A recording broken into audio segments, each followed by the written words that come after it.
Hello, everybody. Welcome back to Classic Movies with Ron McCluskey. Today, my guest is Alan Semok, and we have something very interesting and something completely delightful to share with all of you. We're going to show a film that I don't think too many people know about. It's called Letter of Introduction, but one of the stars in it is Edgar Bergen and Charlie McCarthy. And first, welcome Alan Semok. Thanks, Thank Ron. you to the show. Nice to be here. How long have we known each other? My gosh, probably 35 years or more. Wow. Okay. Tell me a little bit about yourself, your background, and what you're up to now. Well, I'm an actor, ventriloquist, voice person, and right now I'm building dummies and doing some voice work. And, Okay. Now, where are you from? You grew up in Jersey? I grew up in the area here, actually. Okay. I grew up in Fords. Okay. Born in Perth Amboy, grew up in Fords. Okay. Currently living in Somerset. Right. Okay. And throughout your years of being involved with this, who have you had a chance to maybe meet and even perform with? In the field of Well, in all fields, but yeah, ventriloquism, but all oh fields. my gosh, it's been an interesting ride because I've gotten to meet a lot of the people I looked up to when I was growing up. Right.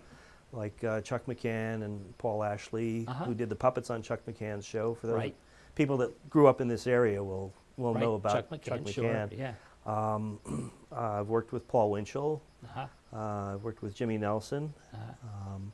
I recently worked with Kevin Spacey. Oh, wow. I worked as an advisor on a short film that he was doing in which he was portraying a ventriloquist. Wow. Yeah. Very interesting. Yeah, so I kind of showed him some of the little tricks that I Right. had basically 2 days to work with him, Right. and then I built a dummy for the film that he was working on. Oh, that's terrific. Yeah, so that was fun. Similar thing with Adrian Brody. I worked with Adrian Right. Brody. So now, how did this start for you? I mean, as a kid, it was like magic or ventriloquism. How did this develop? Well, we wind backwards again to the Chuck McCann show. I mean, Okay. I grew up watching that show, and Paul Ashley's puppets on them were very much like ventriloquist figures. They were articulated mouths and other facial movements. Mm-hmm. And, and Paul Winchell's television show was still on the air at that time, too. Edgar Bergen was still on television every once in a while. He was kind of semi-retired, but he'd pop up on the Hollywood Palace or something like that, Right. And it just, I was fascinated by it, and I think, I want to try that. So, 6th grade, my school had a book fair, and there it was on the table, a book on ventriloquism. So, Okay. I weaseled $5 out of my mom, and bought the book, and the rest is history, I guess. So now, what did you do with your first dummy? Did you go out and buy one? Did you make one? What did you do? Yeah, at the time, there was a company in New York called the Juro Novelty Company. They were on East 18th Street in New York City, and they made replicas of Jerry Mahoney and Danny O'Day, who was Jimmy Nelson's character. And I started with one of those, and I guess probably in about the second year or so, I was again watching Chuck's show, and he was doing a thing on camera with Paul Ashley where they were answering reader mail, and somebody had written in saying, well, how does Mr. Ashley make those puppets, And in about 15 or 20 seconds, Paul gave this very general description, and I would just tuned into it somehow, and the next day, I was at the art store getting clay and sculpting out a head, and Wow. so my first one was very crude out of paper mache, Right. and it lasted about a week. Uh-huh. But then the second one I actually still have. It was made out of a wood dough, and Uh-huh. that's how I started. That's great. So did you do birthday parties and the Oh, yeah. American Legion? And Oh right? yeah, it was a lot better than having a paper route too. Let me tell you, and paid more. Oh, that's great. That's great. And then what did you do for material? Because I have no problem saying I stole everything when I was a kid. When I saw Joe, I mean, is that what you did, or you wrote your own stuff? When I was a kid, I used a lot of material that was in. Paul Winchell had written a book on ventriloquism, and he gave away 3 routines. Oh, okay. So I used bits and pieces of that, and eventually I started writing my own stuff. But those early Winchell routines were kind of the foundation of what I started with, and that kind of helped to form the characters that I was developing too. Right. So I'm in that Jerry Mahoney mode, Right. Now, how far did you get? I mean, did you get up to being opening acts for people, or how far did your career progress? I worked at clubs for a while, Okay. and I did a lot of corporate stuff, as I know you did, because Right. some of them we did together, Right. actually, Uh-huh. all those years ago. And as I became more known for building the puppets, Okay. I was also called upon to be consultant for like TV commercial things and, Right. and things like that. So it just kind of a lot of different aspects of the Yeah, business right. I had my hands Okay. in. You know. So one of the first ones you worked for then was Chuck? No, actually, I did some work for Paul Winchell. Okay. In the mid-late 80s. Okay. He was starting to lose his vision, so I was helping out with doing some maintenance Right. on some of his puppets. Right. But I guess Jimmy Nelson was the first one that I actually met of Right. the people Okay. that I looked up to. I actually was on, if you remember, Wonderama, Sure. when yeah. Sonny Fox was still Uh-huh. the host. Right. I had written them a letter and saying, hey, I'm a ventriloquist. I could be on TV, Right. And so, much to my surprise, about a week after I had written the letter, the phone rings, and this is Kathy Berlin at the Wonderama office, and I'm on the other end of the phone here going, hi, hi, my lips moving and nothing was coming out. Wow. And so I wound up on the show, and the day before the taping, actually, they taped on Wednesdays in the Okay. afternoon. I got a call from them, and she identified herself again. I said, "Oh boy, okay, they're canceling Yeah, it." right. She says, "Well, we have a surprise for you. We're going to book Jimmy Nelson to be on the show with you." And Wow. I went from like yes to Yeah. oh my God, he's going to make me look so bad. Yeah, yeah. But couldn't be further from the. He was Oh, such a that's nice great. guy. He's he has to be one of the nicest guys in show business, Right. and You don't have a tape of that show, do you? none exists, thank God. Oh, wow. Okay. Let's talk about what we have here, because again, Yeah. for me, Edgar Bergen will always be one of the best, if not the best. He brought the art form back into the limelight. I mean, Right. it had a run in vaudeville, Uh-huh. and the fact that he did it on radio is just even Yeah. more incredible. Yeah. No, it is so fantastic that his career went from vaudeville and then to the radio, and that's really, I think, where he became this major star. Yes. I mean, he did television, he did film, but it was radio that really brought him to a level that Yeah. had never been seen, I don't think, in the spectrum of show business, to be that popular and to have those puppets be so popular. So what do we have here behind us? And explain, if you can, each one. Let's start with this one down here. This is what now? This is a figure that I'm working on. I've been working on it for a while, and he's unfinished. He's in his very still a rough form. None of his animations are installed yet, but he's going to be like a country western singer kind of a character who doesn't Okay. doesn't really have a clue. Okay. Now, again, this is not wood, but this is, what is this? It's a wood material. Okay. I make it out of sawdust and some binders and some nitrocellulose. Okay. And it handles like a putty, but when it's cured, it turns it into something that's identical to wood. In fact, Okay. maybe even a little tougher. Okay. Now, do you make a sketch first, and then based on the sketch, you do the puppet? Sometimes I'll sketch them first. Okay. More often than not, I'll just jam with the clay. Right. right. Make Okay. the armature and just yeah, start yeah. sculpting. I have Okay. a mirror in front of me too, so Right. if I make the expressions, I try to duplicate Right. them onto the clay. Okay. Okay. All right. And next to him is who? That is a casting of Edgar Bergen's Charlie McCarthy. Okay. These were made originally when he was being fitted for wigs.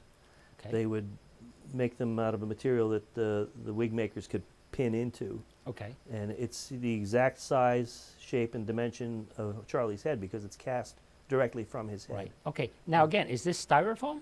It's a type of urethane foam. Okay, Yeah, okay. similar Okay. to styrofoam. Yeah. Right. Okay. Great.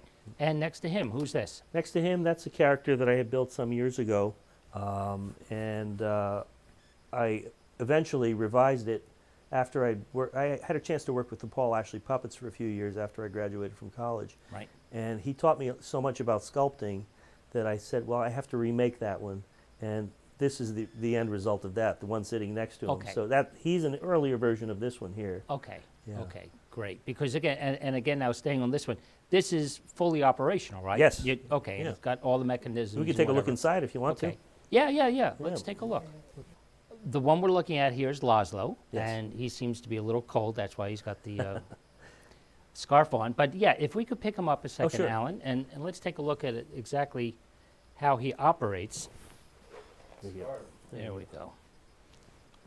All right. So, this is actually a chance to show the operation, too, of how all these things work. What we have here, this lever, this will move his mouth like that. Yeah. And this one here, you check everybody out in the room here.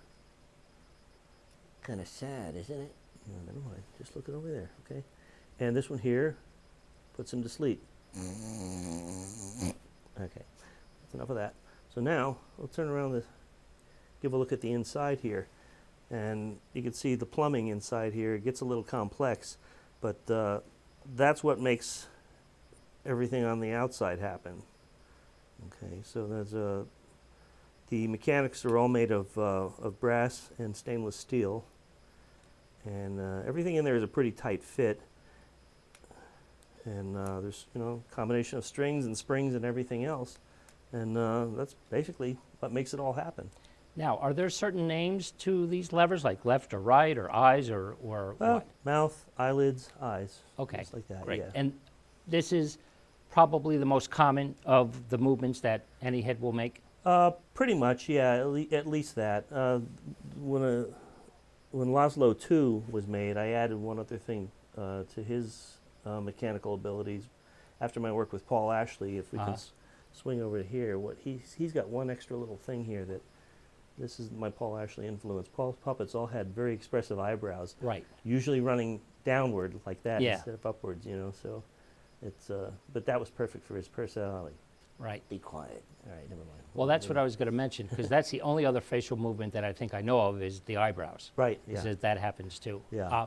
But this one, the Laszlo 1, I think would be perfect today because, having a shaved head is so popular It nowadays. is, right. That would be great. I was actually thinking of doing that with this one because this is the one I still use. Right, here. right. Okay. And but I have to, I would have to do some patchwork behind the wig there. You know? Right. Yeah, but that's wonderful. Yeah. That's great. And again, now let's just go back to the one in your hand. Yeah. So again, that post that you're holding, again, that fits right down into the center. Yeah, the body is hollow, and the shoulder piece, the clavicle, is got an opening in there, and this fits right in there, and this kind of rides on like a ball and socket type of thing, and Okay. And then the access is from the back. from the back, right? Right. In fact, one time I sent one of his suits to the cleaners, Right. and they actually patched up the hole in the back. hole? I thought they were doing me a favor. Right, you know, right. They didn't Oh, charge that's me, funny. but That's they thought they funny. were doing me a favor. So again, the thing that I find interesting is that, so that one you're holding today Yeah. is one that you would use today, Right. and that's exactly what was Edgar Bergen was doing the same thing as far as these mechanics were concerned. Yeah, actually, Charlie was a very simple puppet, though. The only Okay. thing that moved on him was the mouth. He was such a good puppeteer, though, Right. that you really didn't take notice of anything else. It was Wow. like he was very brilliant. Yeah. One version of Charlie that he had, I think it was the one that's in the Smithsonian, actually, which has purported to be the original one. I'm not so sure about that, Right. but that's a whole other program. Okay. But that one does have eyes that move side to side. Right.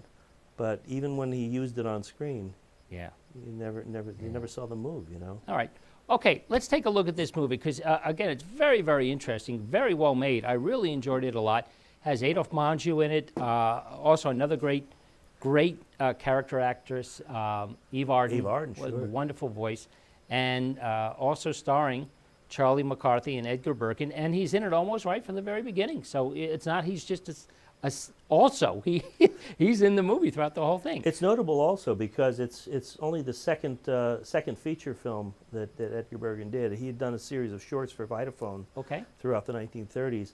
But even when he made his debut on radio, a lot of people still never saw Charlie McCarthy. So this, for some Okay. people at least, this was their first look at him. Okay, yeah. great. All right, so we're going to watch Letter of Introduction starring Edgar Bergen and Charlie McCarthy.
on Broadway. Everybody's happy. Why? Because they know the new year has better things in store for them, and opposite is fun.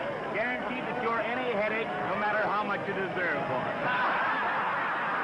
Well, let's find out what Mr. and Mrs. John Q. Public think about all of this. If you could see this lovely little lady coming my way right now, you'd wonder what she had to say. Come on, miss. Oh, won't you say this is New Year's Eve? Hey! Hey! Hey! Need any help? Hello, Edgar Bergen. Hard going, isn't it? Oh, crowds mean nothing to me after a 2 weeks engagement in Mason's basement. Fired? An actress of your ability working a department store. Well, that's show business for you. Well, there's one thing. If I'm ever called upon to play the part of a package wrapper, I'll be superb. Mr. Bernhardt couldn't do it better. What you need is a couple of rooms somewhere and a husband to look after you. I might consider Charlie McCarthy. Well, you wouldn't if you really knew him. You know, Kay, I've been thinking lately that perhaps Charlie and I ought to separate.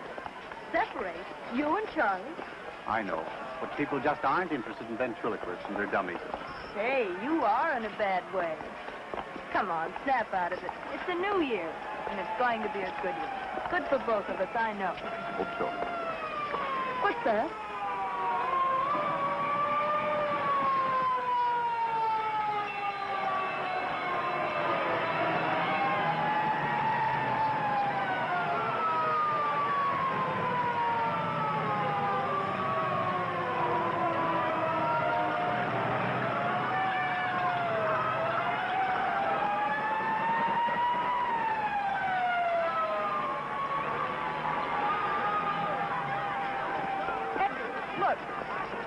Look where they're stopping.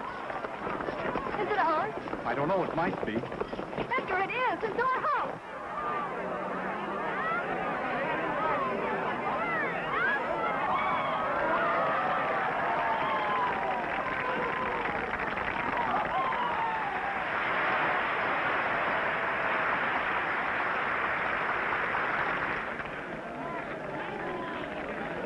Charlie's up there. And my letter.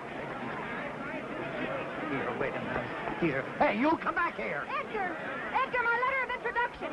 It's in my room in the top bureau drawer. All right. Now, come on, get back. Please, officer, I don't like a think good he hurt. girl.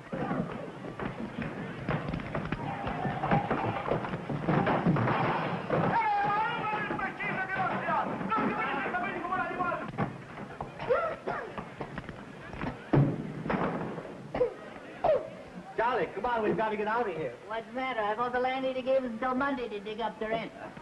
What you trying to do? Smoke us out of here? No, the building's on fire. Oh, wow, let's get out of here. Did the juggling Jacobuses get out all right? Hey, I'll juggle and Jacobus you if you don't get back there. all right. Take it easy. All right, come on, folks. Move back. Get back. How do you like a guy like that? You ask him a civil question and he... Say, I know you. Oh, well, that makes me happy. Officer. No, honestly, I do. You live right up there in that third floor front. I live across the street. You see where the people are up there in the window? My house is burning, and he's asking me riddles.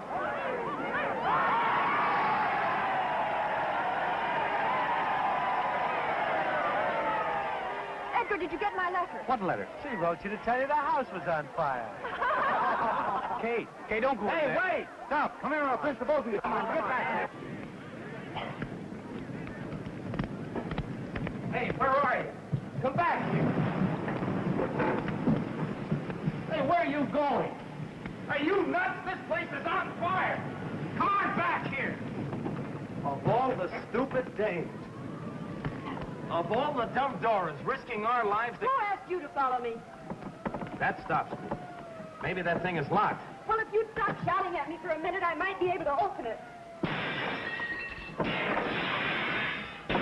Come on, will you please get what you're after and let's get out of here? Here it is, thank heaven. That must be a very important document. It is.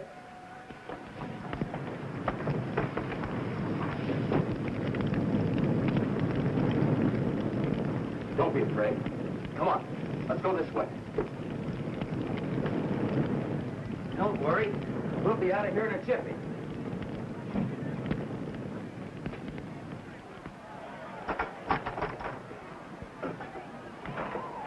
Here you are. Let me help you. Ah, that's got it. Whoa, whoa. Wait a minute, wait a minute. I'm all right. How are we going to get down? Let's go this way. Come on. Can you jump? Jump? Oh, yes, I think so. There you are. You all right? Yes, thanks. I'd have been down there yet if it weren't for you. You've saved my life. Oh, now you're not going to try to make a hero of me, are you? Hello there! Larry, come on down! The house is on fire! That's where I live. So you told me. Oh, lady, you haven't heard anything yet. Do you know I have a confession to make to you? I've been sitting in that window for months looking right into your life. Oh, a peeping Tom. Yeah, isn't it awful? I could tell when you were high, and I could also tell when you were blue. And many's the time you made my mouth water when you were poaching eggs over that electric iron. Whoops, let's go. Don't get back. You can't push me. I can't, hey, but get back. Yes, you can. My name's McCarthy. I don't care what your name is. Get back.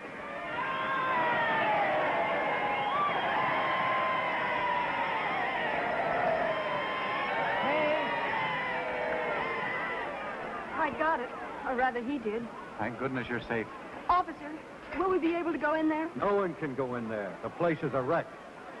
Gee, that's kind of tough. Burnt out on New Year's Eve. Burned out or thrown out? What's the difference? Well, what are you fellas going to do? Oh, we'll curl up with a nice book somewhere.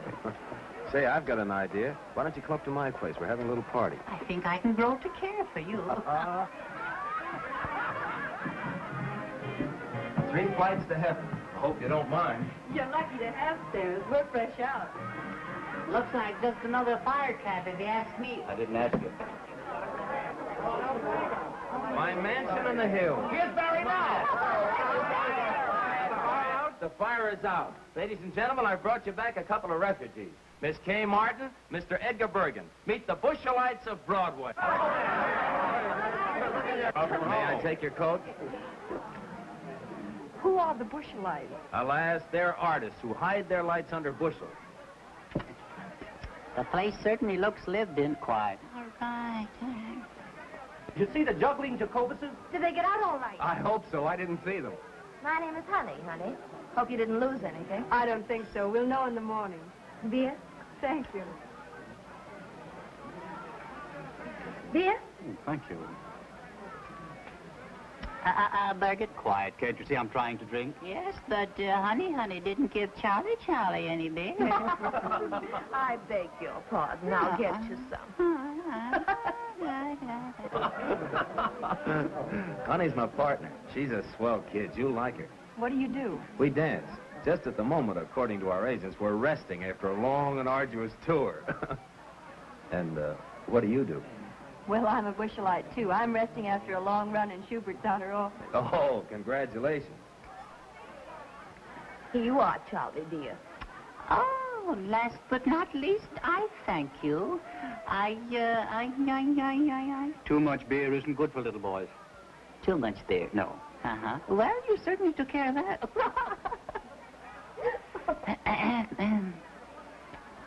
Oh, it's fine. Yeah? Yes. Oh, yeah. I will.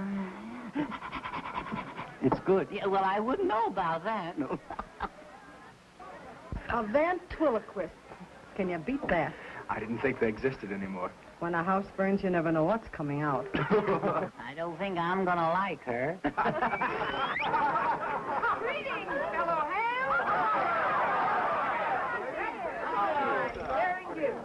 What, no caviar? No, dear, Woolworth isn't carrying it this year. Oh, Cora, this is Miss Kay Martin. How do you do? And that's Edgar Bergen. How do you do? How do you do? How do you do? This is Cora Phelps. She's working. Do tell. Well, you needn't look jealous. It's only a walk-on. I appear in the third act and say, I'm Jeffrey's wife. He's killed himself. Can you blame him? Aren't you ashamed? A great big dummy like you making fun of my acting. Is my face red? I didn't know you were acting. Oh, isn't it wonderful?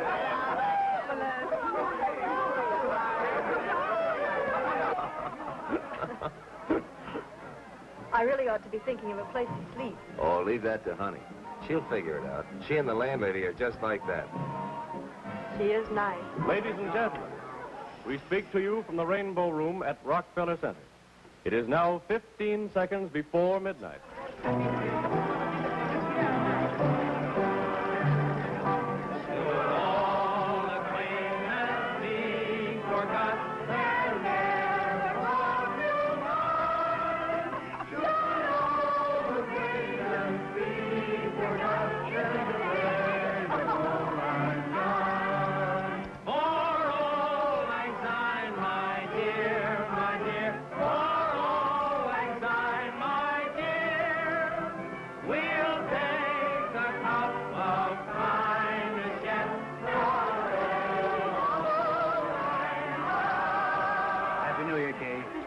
Edgar, and many of them. Me too? Yes, Charlie, you too. That nasty old year is gone, darling. I hope the new one's much more fun. I hope so. Happy New Year. Happy New Year. Oh, excuse me. Barry, Happy New Year. Looks like a good game. We ought to get in it, Bergen. Happy New Year, Barry. And a Happy New Year to you, Kay.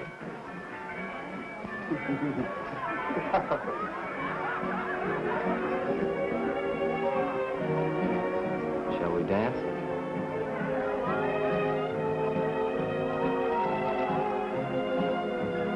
Hey, what is this?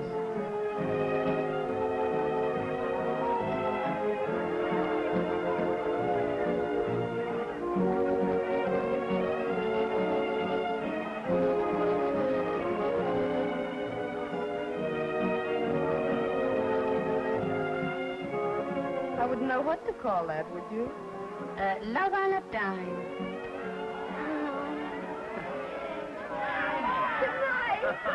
Good night, Jimmy. Hey,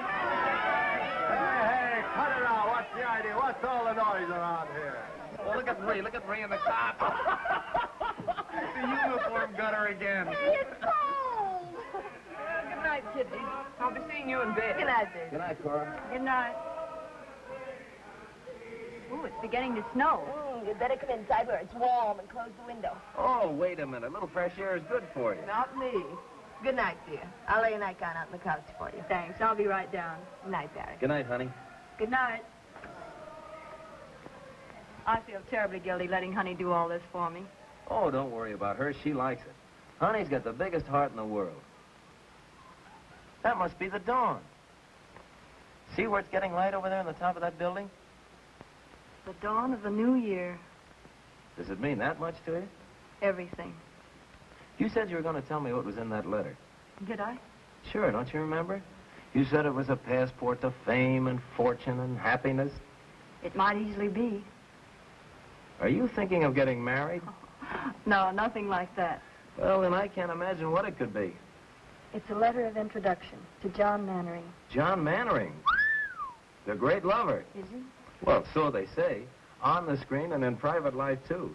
He's also a very great actor. Oh, he's a great actor, all right. All the Mannerings are good actors. Well, I hope it brings you good luck. Thanks. Oh, it's getting cold. I think I'd better go.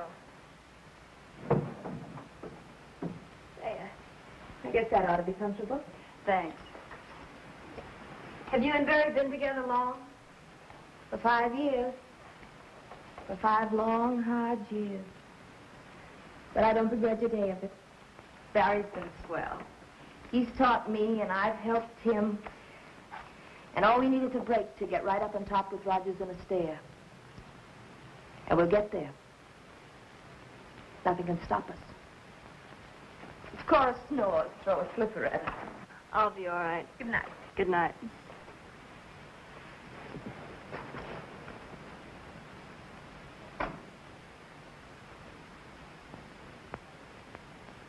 John Mannering, celebrated stage and screen star, and Lydia Hoyt, his pretty 22-year-old bride-to-be, were greeted by a throng of eager, well-wishing fans as they stepped off the gangplank yesterday afternoon. Miss Hoyt will be the 4th Mrs. Mannering. The 4th Mrs. Mannering. They love him but divorce him.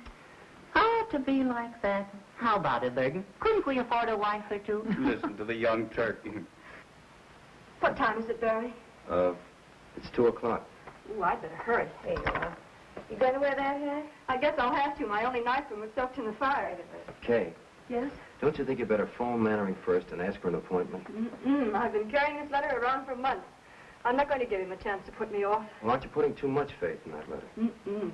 Well, if he doesn't do anything for you, I hope you won't be too disappointed. But he will, Barry. This is the beginning of everything for me. A man like Mannering can do a lot for you on Broadway. Here, try this one. Oh, honey. Oh, you're an angel. Hey, bring out the sables. Sables? I wouldn't dare. Oh, they came out of a hock shop on 6th Avenue. Sables, get that. Well, won't they call rabbits next? You can have a third interest for $4.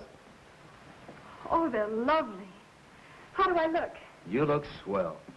Oh, I don't know how I'm going to thank you. Have you got your letter? Yes. Well, I'll come back as soon as I've seen him. And if it's good news, the party's on me. Goodbye. Bye. Goodbye. Goodbye. Good luck. I wonder if she'll see him. I wonder if he'll see her. Wonder what'll happen if they see each other. Might be better if they didn't see each other. Might be better if you shut up. Yeah. Well, that's another way of looking at it, yeah.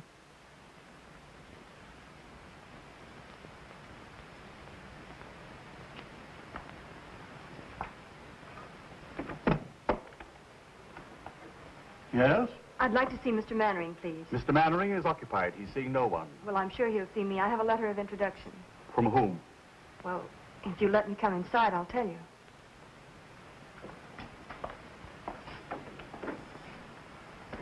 You were saying you had a letter? Yes. If you give it to me, I'll see that it reaches Mr. Mannering in due course, and perhaps an appointment can be arranged. Oh, I couldn't do that. I'll have to see him personally. Utterly out of the question. This gentleman here has been waiting since 1:30. You see how it is? I have a great deal of patience. Very well, I'm sure I've done my duty in warning you. This happens to be a superb example of a Bhattara prayer rug. It is not intended to be used as an ashtray.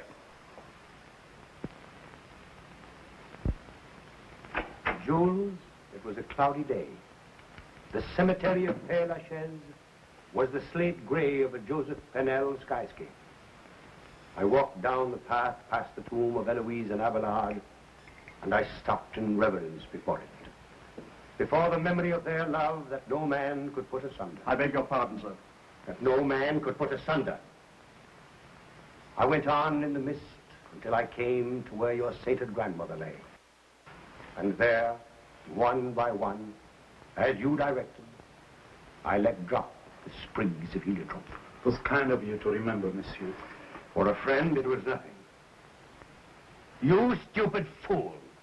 You imbecile! I told you not to darken it too much. I wanted a bit of gray kept over the temple, and you've made it look like a toupee. On the contrary, sir, a touch of grey would look infinitely more studied. Stop lying. Tell me what you want. There are a number of important matters, sir. Tell me all, Jules. This letter from Lou Woodstock. Well, what does he say? You old horse thief. Just a salutation of the letter, sir. Proceed. You old horse thief, I sent you a play 3 months ago. You needn't read it. Just say you'll do it and get back in the theater where you belong. Affectionately, Lou. Take a letter, Andrews. My dear old friend, nothing on earth could ever induce me to return to the theater. You rat. Is this it? Yes, sir. I shall keep the manuscript as a souvenir. Affectionately, John. Anything else? Yes, sir. There's a lady with a letter of introduction, sir. Well, tell her to leave it. I'm much too busy. With pleasure, sir. And a newspaper reporter. A journalist? Well, now, we mustn't be ungracious to the press. Has he a photographer with him? No, sir, but he may have a candid camera. They hide them in the most extraordinary places, sir. I'll give him 5 minutes, no more. Very good, sir. My coat, Andrews. Yes, sir.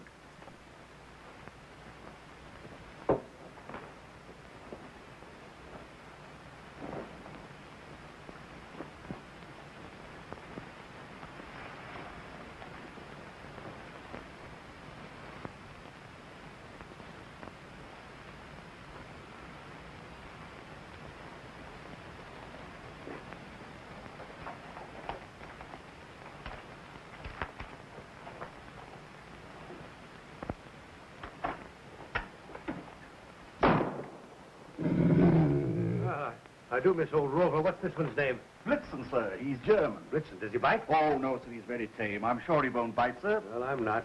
Sitzen, Blitzen. Sitzen. Why do you talk to him in a foreign language? He doesn't understand English, sir, but he's beautifully mannered. Sitzen. Sitzen. Lie down, Blitzen. Lie down.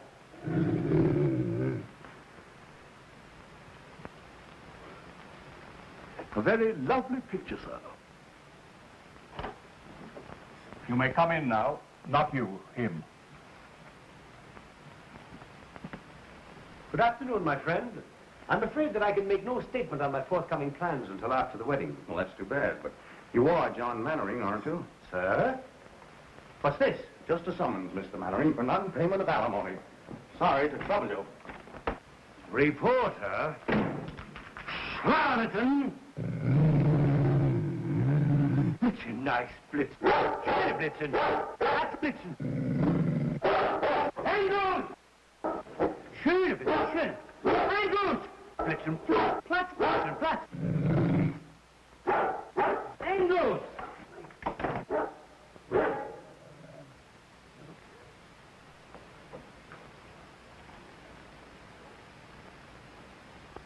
How do you do? Mr. Mannering, Yes? I have a letter of introduction. Oh, yes, the letter of introduction. I hope I didn't frighten you. Oh, that's quite all right. It's safe to come in now, sir. Won't you come inside? Thank you.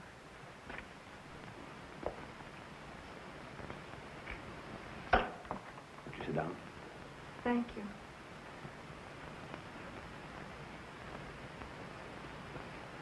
The handwriting is familiar. Count is very easy. I don't believe you can guess. I think you have to read it.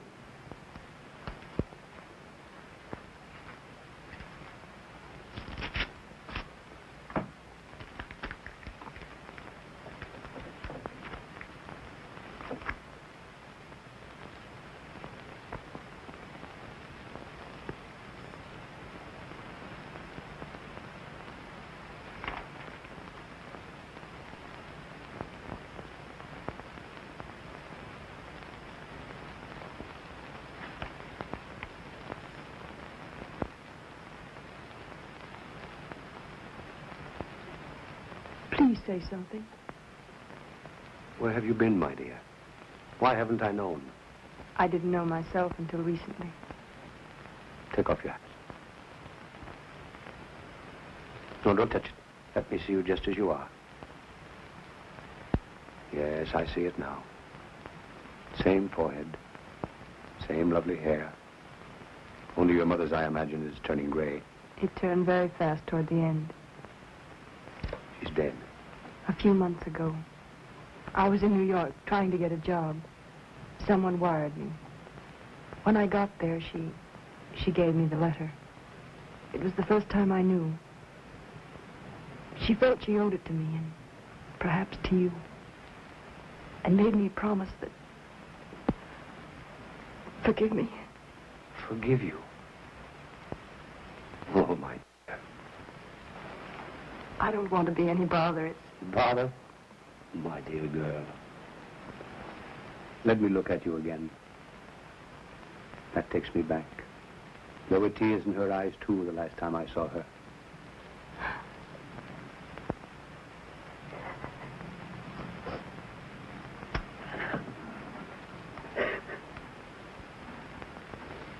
After all these years, to think that I found you. The first thing I remember was Mother cutting out your clippings and pasting them in a big yellow scrapbook. Later, I used to read the notices and pretend they were mine. Let's see, I played Ophelia with you, and Rosalind, and Roxanne. Oh, I was wonderful in that. And, of course, we went to all your pictures. I don't think Mother ever missed any. Sometimes halfway through the story, I'd see tears in her eyes. If I asked her why, she'd say the scene was sad. Once I teased her about it. Said she was too old to have a crush on a movie star. She didn't answer, but I saw it hurt her, so I never mentioned it again. How little one really knows. Why do you say that? If I had only realized. But how could I? I was so young at the time, excitable, ambitious, without experience and a famous name to live up to. When she refused to leave Nashville and take to the road with me, I thought she didn't care. We quarreled. I meant to go back, but somehow the time never came. There was always a new season, a new play. Oh, I'm so sorry. Lydia! I had no idea. Please don't let me disturb you. Lydia, darling, what a surprise. Is that new? Yes. Come, dear, I want you to meet my My protege, Kay Martin. Miss Martin. How do you do, Miss Martin? How do you do? I'm afraid I've stayed too long. Will you excuse me? Thank you for being so kind, and I won't bother you again until I hear from you. Will you excuse me? I'll see you to the elevator. Goodbye. Goodbye.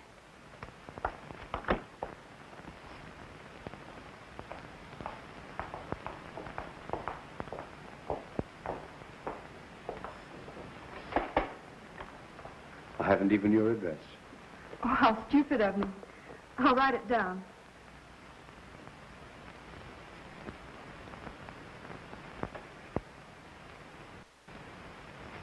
I feel the worst kind of blackguard.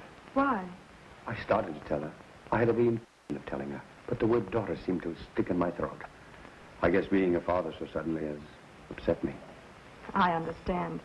You can't suddenly spring a daughter on an unsuspecting world. No, I guess I'm just a vain and pompous idiot. No, you're not. You're famous. You've a reputation. And please believe me, I don't want to complicate your life. If anything, I'd like to add a little happiness to it. I'd like to feel that you can count on me for anything, as a father should. For the first time in my life, I can't find words. Let's not bother about telling it now. It's been our secret for so long. Let's keep it that way. Will you kiss me?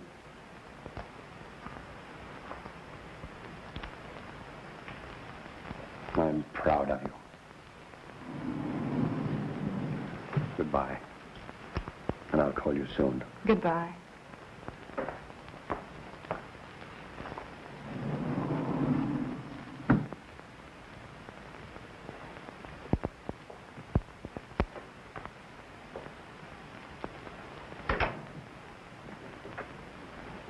Barbara, protege. Why do you lie to me? Do you think I'm a stupid little fool? Now calm yourself, Lydia. I didn't lie to you. You did. I didn't. You said she was a barber. But she was a barber. I mean, there was a barber. And now she's a protege whose name you couldn't even remember. Lies, lies, lies. Dolly, she came to me with a letter of introduction from a very dear friend. Oh. Well, all right. If you don't believe me, here it is. No. I'm not going to show it to you. This is no way to begin a marriage. You ought to know. You've had enough experience. Distrust heals not with proof. If you quote anything, I'll scream. Scream, go ahead. It's good for you. I warn you, John. I'm not going to be long-suffering like some of your other wives. The first time I catch you double-crossing me, I'll walk out on you so fast that... Lydia, my adored one. How can you be so unfair to yourself? Don't you be unfair. That's all I ask. So lovely. So charming. Why, I would know more. Go on. I can feel the camel grinding. What you feel is the beat of my heart, pounding for love of you.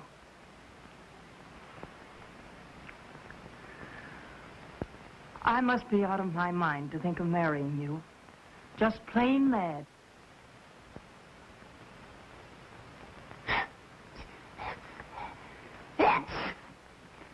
Do some more.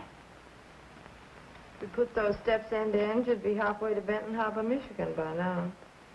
Say, when do we eat? I'm starved. I wonder where she could be. It's after 6 o'clock. I don't know, but I wish she'd hurry. I'm dying to find out what happened. What makes you think you're gonna? Shut up, Charlie. Now, wait a minute now. Now, let's reconstruct this scene from a scientific point of view. Attractive girl goes to great lover's apartment to ask a favor, see? Now, let me see. If I was a great lover and a girl came to my apartment... Oh, boy, there's your answer. Barry, where are you going? Out. He's really got it bad. Kay, Oh, Barry, I'm so happy I'm going to Bergen. what kept you so late? Oh, he was wonderful. Oh, if I could only tell you. Tell me what? He's the kindest, sweetest, dearest man I've ever known. No wonder all the women are crazy about him. Yeah, that's just what I was afraid Oh, of. but he's thrilling. If you could just see him or hear him talk. Wait a minute. You haven't forgotten me, have you, Barry? Remember Barry Page, the fellow that's crazy about you? Oh, Barry, I love you, I love you, I love you. Oh, I love everybody. Just a second. Are you by any chance making love to me and thinking about him? Oh, don't be ridiculous. That guy must be a wizard. He is. Well, the dinner's on me. Any luck? How'd it go? Did you get in? Honestly, I don't know where to begin. He's wonderful, I can tell you that much. Did he show you his etching? Oh, people are all wrong to talk about him the way they do. He's a darling. He wouldn't harm a flea. Well, it's nice to know he draws the line somewhere. Oh, Charlie, keep quiet. Tell me, Kay, what's he going to do for you? Anything? Well, we didn't have time to talk about it, but I'm sure he will. You didn't have time. You've been gone 4 hours. Well, I was late in getting there, and then I had to wait to see him, and we had tea and the Look, I'm famished. Let's hear the rest about him at dinner. All right, where shall we go? Will Charlie go too? Of course. If you take that dummy, you'll upset the whole restaurant again. And no hiding me under a shawl. Either I go as an American citizen or I'll stay at home in the trunk. I don't blame you, Charlie. Come in. Telephone, Miss Martin. For me? Who is it? He says it's John Mannering, but I have my doubts. Excuse me, please. Hello? Tonight? He hasn't lost much time, has he? She must have made a hit. Yeah. Oh, of course I'll come. Where and when? The Park Plaza. Meet me there at 8. All right? Look your prettiest. All right. I'll be there at 8. Goodbye. Barry, Yeah? he wants me to have dinner with him. Do you mind? Me? Mine? No, certainly not. Go right ahead. Oh, don't be that way. Well, how would you expect me to be? Happy because you've broken a date with me to go out with another guy? Especially after you've been with him all afternoon. It isn't like that. Oh, if you only knew. Oh, please be sensible. Mannering isn't another guy, as you put it. He's a man who's going to be married in a week. He's in love with Lydia Hoyt. She has a headache, and he's free for this evening. There won't be another chance, and he's kind enough to give this evening to me and my worries. Oh, it means a great deal to me, Barry. You know that. Doesn't that make any sense at all to you? Well, sure it makes sense. I haven't got a comeback. I can't find a flaw in your argument anywhere. It's logical, it's convincing, it's reasonable, and it's sound. But just the same, and nevertheless, I'm sore as a poisoned pup. That's masculine logic for you. Well, logic or no logic, if that guy Mannering makes a pass at you... Good evening, Miss Mannering. Good evening, madam. Your table is ready. Thank you.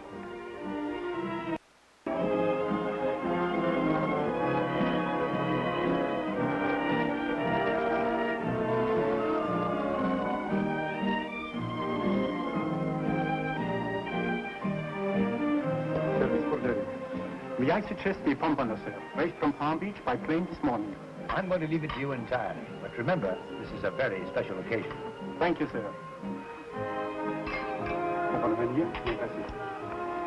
What are you smiling at? Not at anything. Just about everything.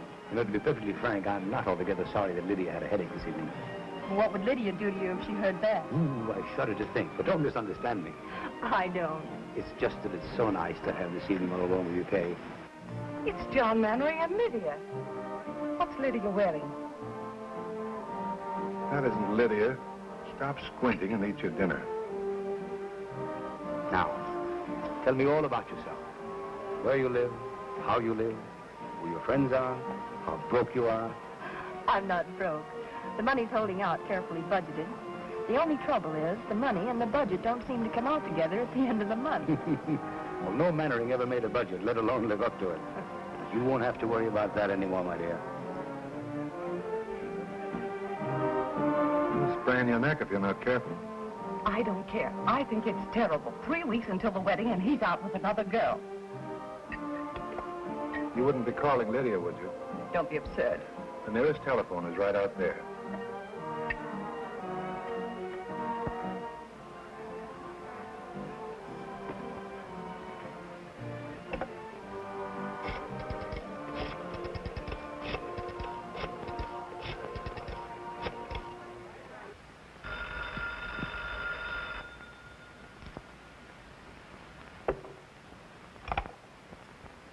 Hello? Lydia? Darling, this is Maud. Maud, dear. Maud Raleigh. Oh, hello. Aren't you well? John and I are both worn out. We've been going so hard. I'll be glad when the wedding's over. Oh, then everything is all right. Oh, I'm so relieved. When I saw John come in with someone else, and someone so attractive, my dear, I got positively jittery. Why, where are you calling from? The Park Plaza. But I did want to call up and find out if everything was all right. Of course, John was a sensation when he walked in, as usual. Sarah. Sarah! Yes, I'm going out. Yes. We've been very lucky. We've skipped all the bad parts. You've never had to lecture me because I flunked algebra. You've never had to decide about schools and report cards and taffeta party dresses, whether I should bob my hair, whether Joe Flutz was a proper boyfriend for me. Was he, Catherine? He was the butcher's son. Oh, most unsuitable. I haven't seen him since I was 13. And there hasn't been anyone since? Oh, one or two. One or two? Well, one. One at a time is enough. I found it that way with my wives. You're very frank about them. Well, I never take my wives too personally. I don't allow myself to become too deeply attached because I hate to suffer. You see, I know so well in advance that the time is coming when they can't stand it any longer. They'll have to divorce me. It's self-protection. Didn't it ever strike you to be so nice and faithful that they wouldn't want to divorce you? I always think I am. Then something happens. But with Lydia, it's going to be different.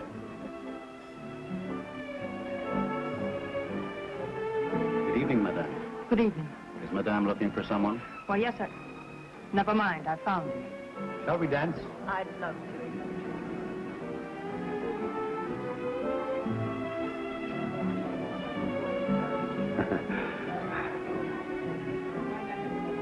Catherine, will you excuse me a moment, my dear? I fear that I'm in a slight predicament. Why, of course.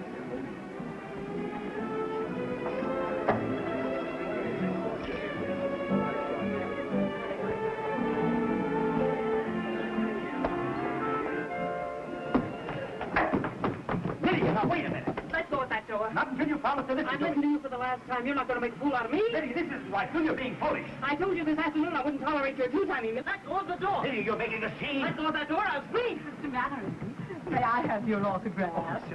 Oh, don't bother me. Sorry. Well, please make up your mind. One side or the other, I'm trying to get out. Lydia! Lydia! I'm sorry. Give me a cab, quick. Taxi. Well, what are you staring at? I apologize, didn't I? Follow that cab, quick.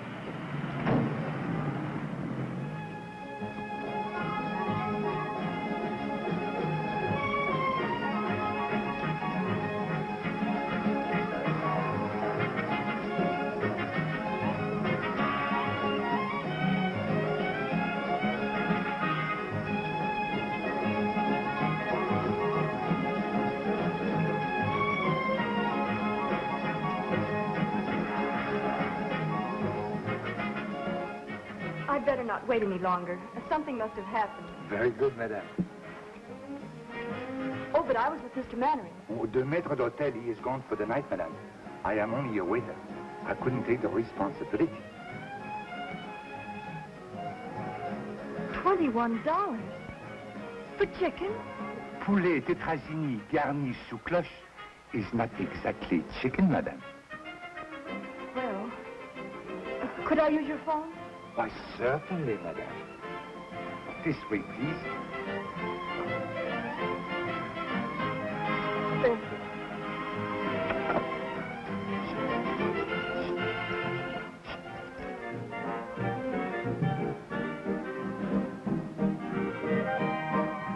Barry, that's where the lift comes in. All right. So I forgot the list. What's the matter with you tonight? Oh, it's 11 o'clock. Generally gets to be around this time.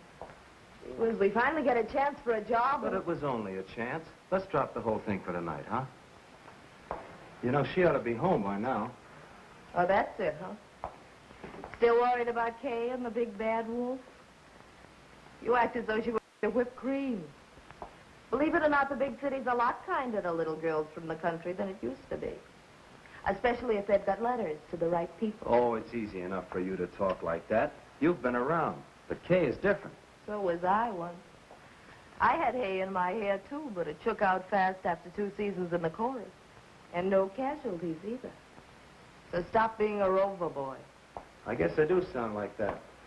But every time I think of her having dinner with that guy, I could kick the ceiling off. Oh, that's the way it is, huh? I guess I'm silly, but I've never been in love before. No? I don't know whether I like it or not. Who is it? Mr. Page, you wanted on the phone. Thanks.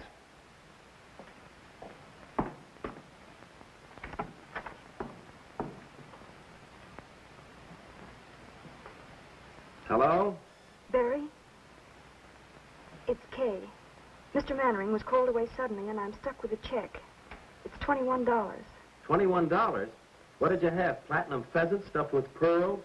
Oh, Barry, please be serious. Do you think you could raise it? Yes, I guess so. I may have to touch the landlady. What'll I tell her? All right, honey, you sit tight. I'll be right over. Oh, Mrs. Meggs. Yes, Mr. Page. Can you let me have $20? I cannot, Mr. Page. Well, it's for Kay. She's been in an accident. I'm very sorry, Mr. Page. I trust it won't be fatal. What's the matter, Barry? Kay's in a jam. She needs 20 bucks. Is she in jail? No, in the Park Plaza. She's stuck with a check. I thought you went out with Mannering, the great picture star. She did. How much money do you girls got? Well, of all the nerves. See what Bergen's got. It won't be money, I can tell you that much. Bergen, open up the penny bank. Snow White's in trouble again.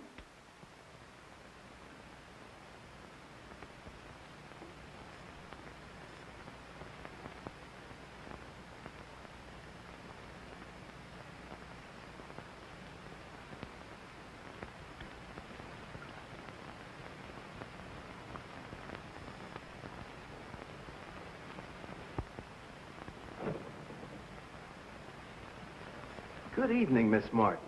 Well, fancy meeting you here. Did you get it? Oh, yes, I finally got it. I had to take up a collection to do it, though. Won't you join me in a cup of tea? I understand it's only $10 a pot at this place. Oh, Barry, please get me out. I've been sitting here for hours. Waiter. Yes, sir. Right away, sir. 5, 10, 15, 20, 21. There you are. I deeply regret this inconvenience, sir. Of course, Miss Martin will never dine here again. You know that, don't you? Never, sir. I was in hopes. Never under any circumstances. Come, dear.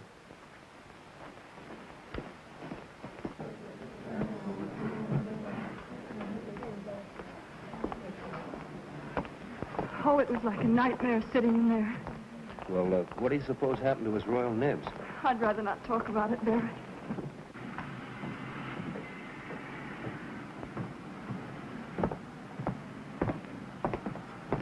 Thanks, Barry. It was sweet of you to rescue me. I'll pay you back in the morning. And where will you get the money in the morning? Oh, I have a little in the bank. No. So the lady has money in the bank. The lady has money in the bank. Barry, what did he say?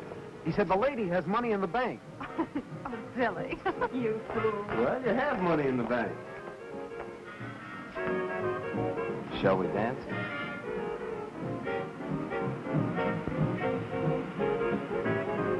Barry, what will people say?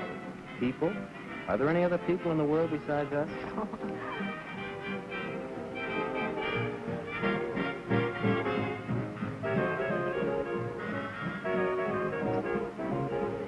Just a minute. I have some unfinished business. Barry! Hey, what's the big idea? Jesus, a cop! Come on! Come back here, you! Come back here!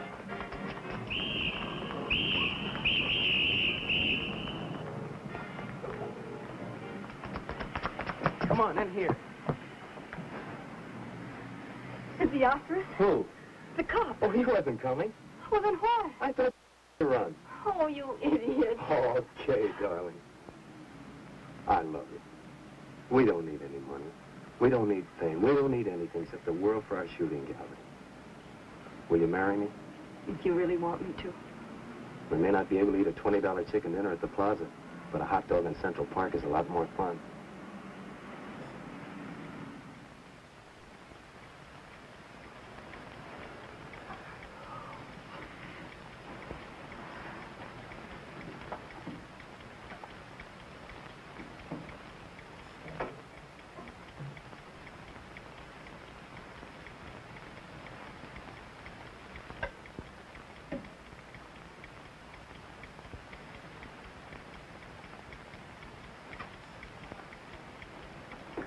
Come on and talk to me, Charlie. I can't sleep. I never sleep. I can't even close my eyes. I know. I haven't been able to work that out yet. No. There's a lot you haven't been able to work out yet. Such as, for instance? Well, Kay and Barry. Yes. She's in love with him, Charlie. Why, tonight when she couldn't pay her check, He was the one she thought of. Well, it could have been you if you weren't so tongue-tied. Oh, I know, but I never can think of the right words. I could. You should let me tell her. Oh, I'm sick and tired of you saying everything that I want to. What's that?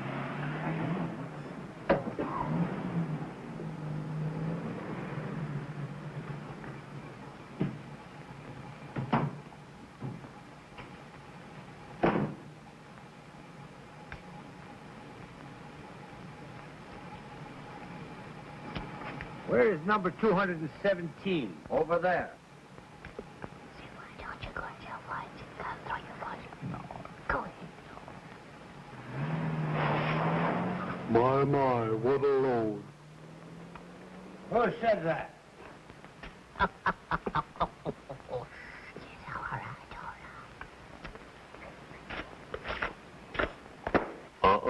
Be careful.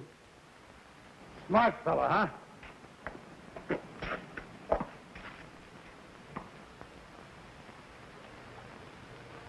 Are you making noises at me, Brian?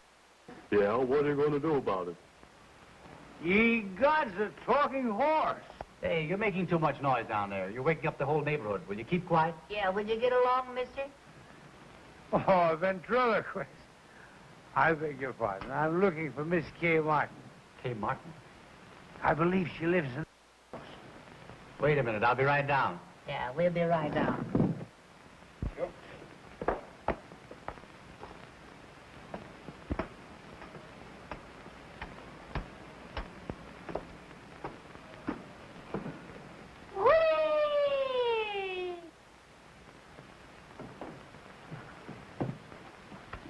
Don't look now, Bergen, but I think I picked up a splinter. Wonder what he wants. Well. He's wonderful. This is a strange time to be making a call. But I'm not making a call. I wouldn't come at this hour if it wasn't important. Well, hadn't you better wait until later? No, I want to see her now. Well, all right. If you come up to my room, I'll see if I can get Miss Martin for you. What a funny little fellow. You're quite amusing, young man. Do you know that? Shall I take a poke at him? Certainly not. The gentleman is paying you a compliment. Tell me, how does he work? Well, he doesn't. I do it all. That's why neither of us would. What's he laughing at? How did you get so crocked? I beg your pardon. No way to talk to a stranger. Oh, well, let me put it another way. If it isn't too embarrassing a question, where, pray, did you get the snoot for? Cute little fella. If he said cute, I'll mow him down. Easy, Charlie. I'll clip him, so help me. What do you suppose that is? Sounds like Bergen. I hope it's not the termites whittling at Charlie. For the love of Pete, what's all the racket? What's going on here? Oh, this gentleman wants to see Kay. Gentlemen? Where's any gentleman? Allow me to introduce myself, ladies. My name is Mannering. John Mannering. It's him, all right. And is he boiled? Sorry if I've disturbed you, ladies. Kay. Kay. Yes? It's Edgar. John Mannering is downstairs and he wants to see you. Wait a minute. What did you say? John Mannering is downstairs and he wants to see you. John Mannering. Are you sure? Positive. Oh, Mr. Mannering, I haven't my album, but would you autograph my wall? Hello, Catherine, dear. I just tell you. Edgar, may I use your room for a moment? Certainly. Well, there he is. You know, Catherine, this is a great talent. I thought that I'd seen everything in my life, but this is too extraordinary. Mr. Mannering, may I speak to you alone? Would you excuse us, please?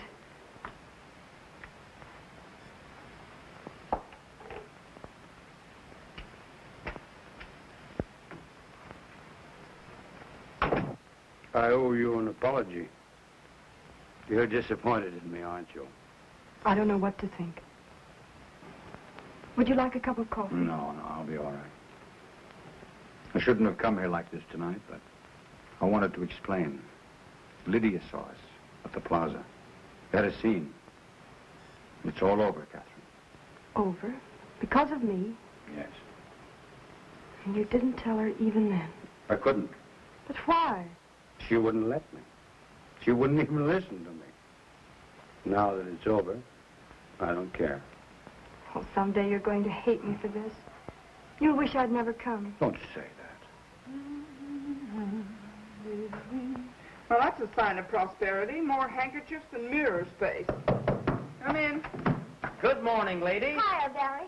We can have that booking in Pittsburgh. Oh, swell. Is Kate?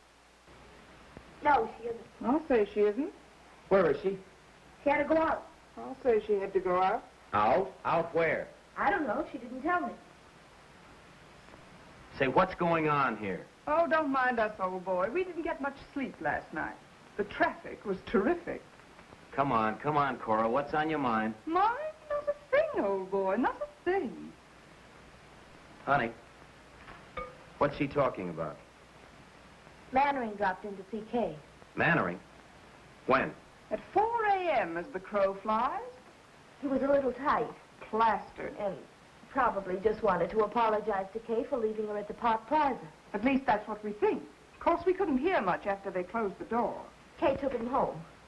Oh, she did? It was the only thing she could do, Barry.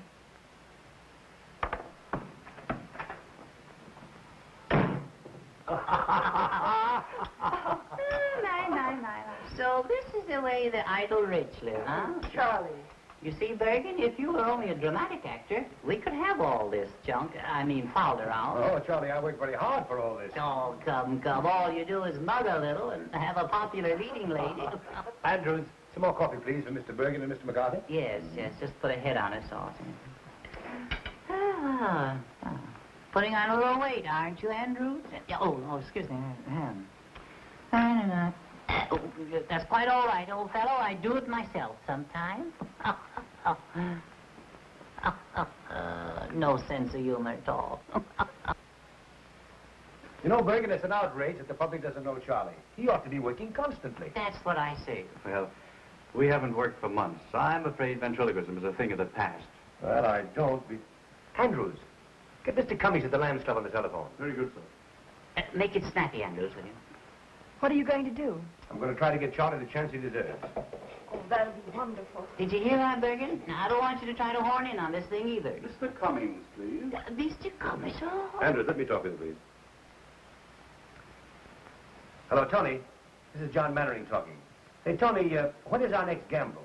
Sunday week? Oh, well, that's splendid. I've got a specialty act that I want you to... The name is Edgar Bergen and Charlie McCarthy. That's all I'm going to tell you. I'll let them talk for themselves. When can you see them? Well, how long will you be there? All right. I'll send them over. Thanks very much, Tony. Goodbye. Right away? Oh, there's no hurry. Oh, that's what you think. Mr. Mannering, I can't begin to express, after all, you're a stranger. I hope that... Why don't you let Charlie say it? Yeah, what he's trying to say is thanks. And they called me a dummy. I wonder if I could have some paper to wrap Charlie in. Andrew, some paper, please. What's the idea of wrapping me up? What, are you ashamed of me? Always one insult after another? Can't go out in broad daylight in a full dress suit. Pushed around. I think we'd better wrap him up on the floor. On the floor, in the alley. Oh, that's nice. Thank you. I'm sorry. Easy, Andrews. You're going to bust something. Now, if you'll bend your head... No, you don't. No, you don't, Bergen. Will you take his hand? Yes, sir. Yeah, well, give me a chance on it. It's a clip joint. All right. If you move down here... Yeah. No! Will you give me a pillow, Bergen? Oh, I'm sorry. I thought you'd better wrap up his feet Yes, first. good idea. Splendid idea. I'll take it with me. All right, all right. What's this, Bergen? Judge refuses alimony. Oh, no, that's not easy with my legs there. Oh, you and your tootsie. Cut it out, will you, Andrews? Just use the clippers and back, yes. I don't know how to wrap him up. Suppose you get down here and I'll wrap you up. No, you're tickling me. I feel so silly. I'll have him tied up in a minute, sir. You're terribly sweet to do this. I appreciate it. Am I forgiven? For what? For last night. Of course.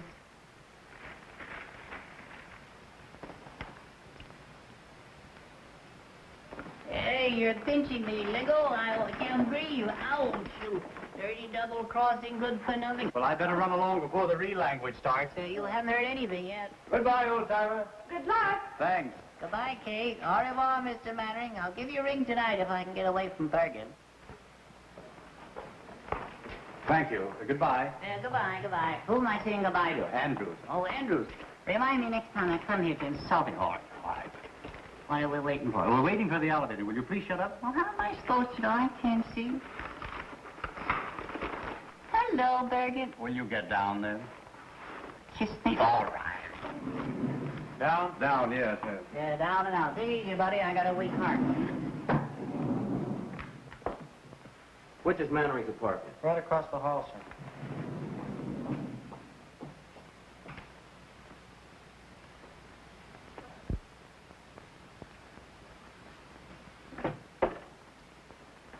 Yes, sir? I want to see Mr. Mannering. Are you expected? No. Mr. Mannering sees no one except by appointment. I'm sorry, sir. Will you tell him it's very important? I've got to see him right away.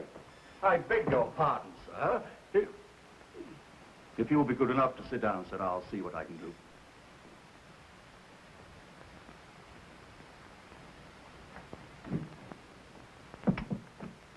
I beg your pardon, sir. There's a gentleman who insists on seeing you. Will you pardon me, dear? Of course. What's his name? I didn't quite get it, sir. Andrews, if you let in another process server, I'll have your hide.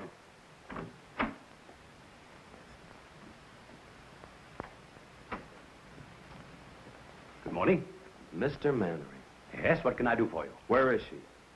She? Who? Mr. John Mannering. The great movie actor. The guy that's so marvelous that all the women fall in love with so easily. Well, I'm glad that I finally got a good look at you. What is this? All my life, I've had an insane desire to twist your nose. Ow, let go! Ow! Charming. Ow! Tell him the Sweet. police! Don't you look great? Help! You'll ruin my feet! Andrews! Help! Barry! Oh! Barry! Oh! Oh, you poor darling. Oh! Oh, Barry, how could you? So you know this ruffian. I'll have you in jail for this. Get out of my apartment! Oh! Oh, Barry, what have you done? Spoil the old peacock's face for him, I hope. Oh, you stupid fool. So that's how it is. He's a poor darling, and I'm a stupid fool. Barry! Barry, wait!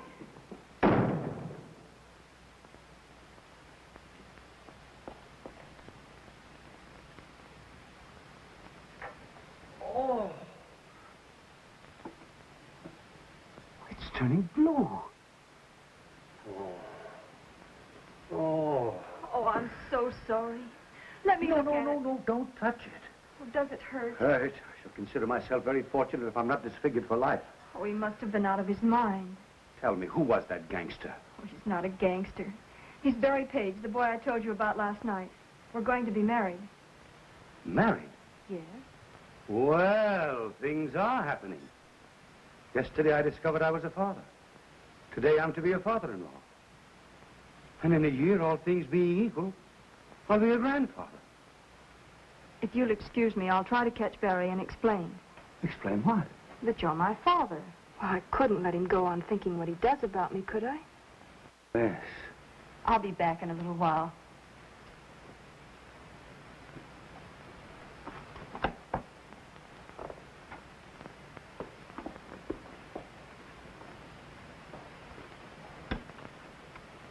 I'm finished, Andrews. It's all over. I couldn't stop her. She's going to tell. Tell what, sir? You'll know soon enough. Read the morning papers. Read Winchell, read Skolsky, and see how they laugh at me. But what have you done, sir? I don't understand. Don't you know that it's a crime to stay young? How old am I, Andrews? How old do I look? Not a day over 35, sir. Liar. I'm 52. And tomorrow, every housewife in America is going to read it over her morning coffee. Get me a cup and make it strong. Yes, sir. Oh, Oh, hello, Barry. where are you going? Up to the corner for a cup of coffee? Come on, I'll go with you. Anything wrong, Barry? No, nothing. You think we can still get that booking? Maybe, if we can make Pittsburgh by tomorrow. We can make it. You pack and I'll run down, pick up the tickets, and sign the But, contract. Barry, why in the world are you Now, don't ask a lot of questions. I just want to get out of this town as quickly as possible. You haven't killed anyone, have you? What's the matter? Don't you want to go? Sure, if you want to. Anything you want is okay with me. It's always been like that, hasn't it? Kay was right. She said you Said were... I was what? She said you were in love with me. What if I were? Suppose I told you that I felt the same way about you. I'd say you were a liar. All right, so I'm a liar. Would you marry me? Barry, have you forgotten that last night you told me you were in love with Kay? That was last night. I realize now what a Class A sap I've been. Looking for something real when I had it all the time. Maybe I needed a good swift kick to find it out. Barry, do you really mean it? Now, what do you want me to do, stand on my head? Honey, from now on, it's you and me. Remember that. Nobody else. Get your coffee. Where are you going? I'm going to get us booked before you change your mind.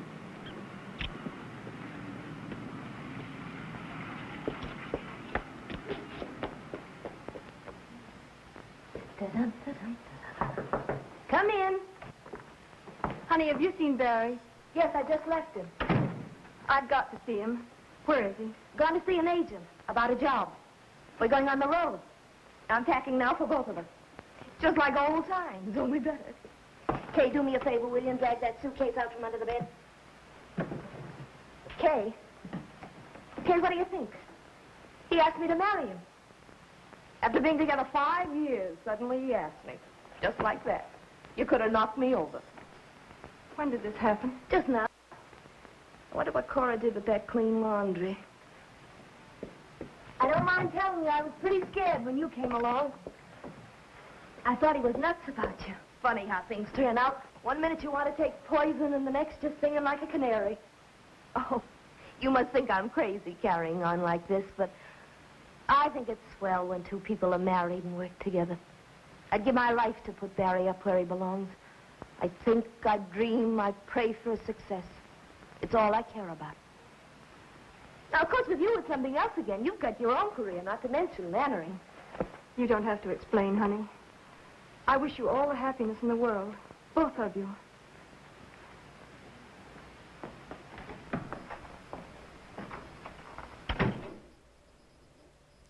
We're watching Letter of Introduction. It's got Edgar Bergen and Charlie McCarthy, and my guest here is Alan Semok.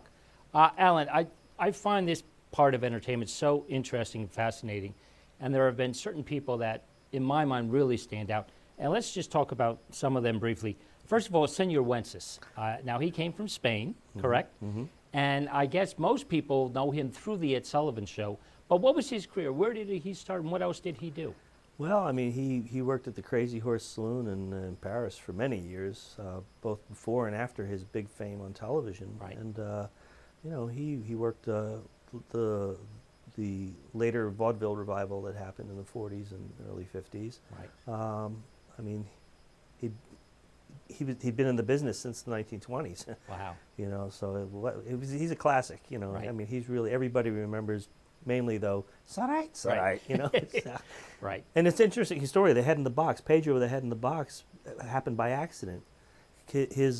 Some of his equipment was lost in freight on the train ride from one city to another. Right. And he had to go on. He had the head, but he had no body. So he wow. he had a box constructed Right. very quickly. And his management said, "Well, you can't do that. This is like, you know, that's funereal, you know." Right. And he said, "No, have to, you know." And wow. And there it was. Wow. Classic bit was born. Let's talk about Paul Winchell. Paul was born in 1922, but he also had medical training. He was also an inventor. Mm-hmm. In fact, is he credited with the artificial heart? Or He is. He patented it in, I think it was around sometime between 1959 and 1961. The Jarvik 7 heart was kind of based on his design. Oh. They were working on something doing their discovery on the patent search, looking for prior art. They came across his patent. Right. So they approached him. They said, "Would you be willing to donate it to the university?" It was the University of Utah. Right. And he did. And so there's similarities in the design. It evolved a little with Jarvik's work, of course. But yeah, he was an early pioneer in that. Just also, for those people that are watching, Paul Winchell also had Jerry Mahoney as his characters in Knucklehead, and probably one of the most famous voices he did was Tigger. Tigger, which was essentially Knucklehead's voice. Right. Yeah. Very similar. Yeah. But just great. I mean, that will live on forever. All right, Sherry Lewis. What can you tell me about Sherry Lewis? Sherry Lewis, her father was a pretty well-known magician in New York, and she started in television, I think, probably as early as 1952 or 53. which was around the time I was born. Right. And she had a very popular show, and she was a very popular entertainer. She started doing nightclubs, and then when the Howdy Doody show went off the air in 1960, she inherited that time slot. Oh, wow. Yeah, and That's she great. had quite a career because, you know, she entertained children who became parents, Right. who became grandparents, and she was entertaining the children. Right. You know, it just went on, and she had an amazing, amazing And career. her most famous character was Lamb Chop. Lamb Chop. Right. yeah. Okay. All right. Let's get back to the movie, Letter of Introduction. It also has Adolphe Menjou and a great film. And let's see what happens next.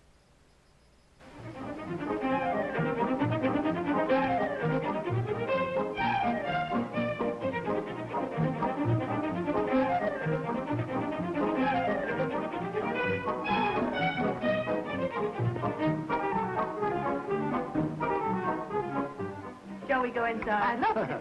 Dick, how are you? John, how are you? Don't bother about us. We know everybody. All right, I'll see you later. Catherine, I want you to meet Mr. Tucker. This is my protege, Miss Catherine Martin. Simply everybody in New York is here. Everybody wants to see what she looks like. You can still pick 'em. I wish you all the luck in the world. Oh, thank you. And he means it, too. Indeed, I do. Excuse me a moment, please. Certainly. Cora, I'm so glad you came. I thought you deserted us. Not me. Cora, you're looking lovelier than ever. Thank you. What's going on in there? Charlie McCarthy is causing a riot among the guests. Say, fine thing not allowing women at the Lamb's gamble.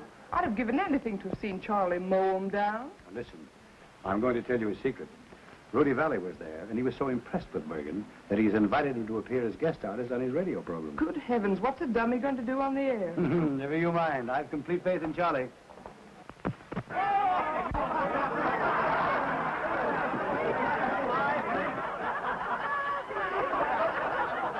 I don't think that's funny. You don't. Oh, people. I've never seen so many faces. Such a distinguished-looking mob. Charlie, we're mingling with the cream of society today. The cream? Yes, indeed. What do you mean? Well, you know, the cream floats on top. Oh, yeah. So does scum. Yeah, well...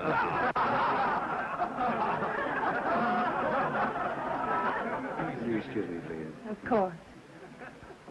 Charlie. Isn't this something? No poison. Not much like the old boarding house on 45th Street, is it? Oh, I'd miss 45th Street if I weren't so busy. You're lucky to be away from it. It's like a morgue since you and Honey and Barry left. I expect Bergen will be checking out next. Heard from Honey lately? Had a letter yesterday. They've been held over in Buffalo. Oh, I'm Go glad. on at a cocktail party. Have they been married yet? No, Honey wants to wait until they play her I hometown. fell in the punch bowl. She's just crazy about you. She's sober. She's... tell me some more. I want to be your friend. Mm-hmm. Well, you could be my friend if you'd do me a little favor. Oh, I'd love to. What is it? Would you loan me 50 cents until Wednesday? No, I couldn't do that.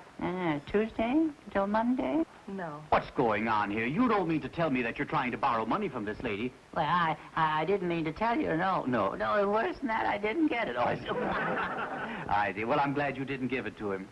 And that reminds me, young man. I left a quarter on my dresser this morning. Yeah. Yes.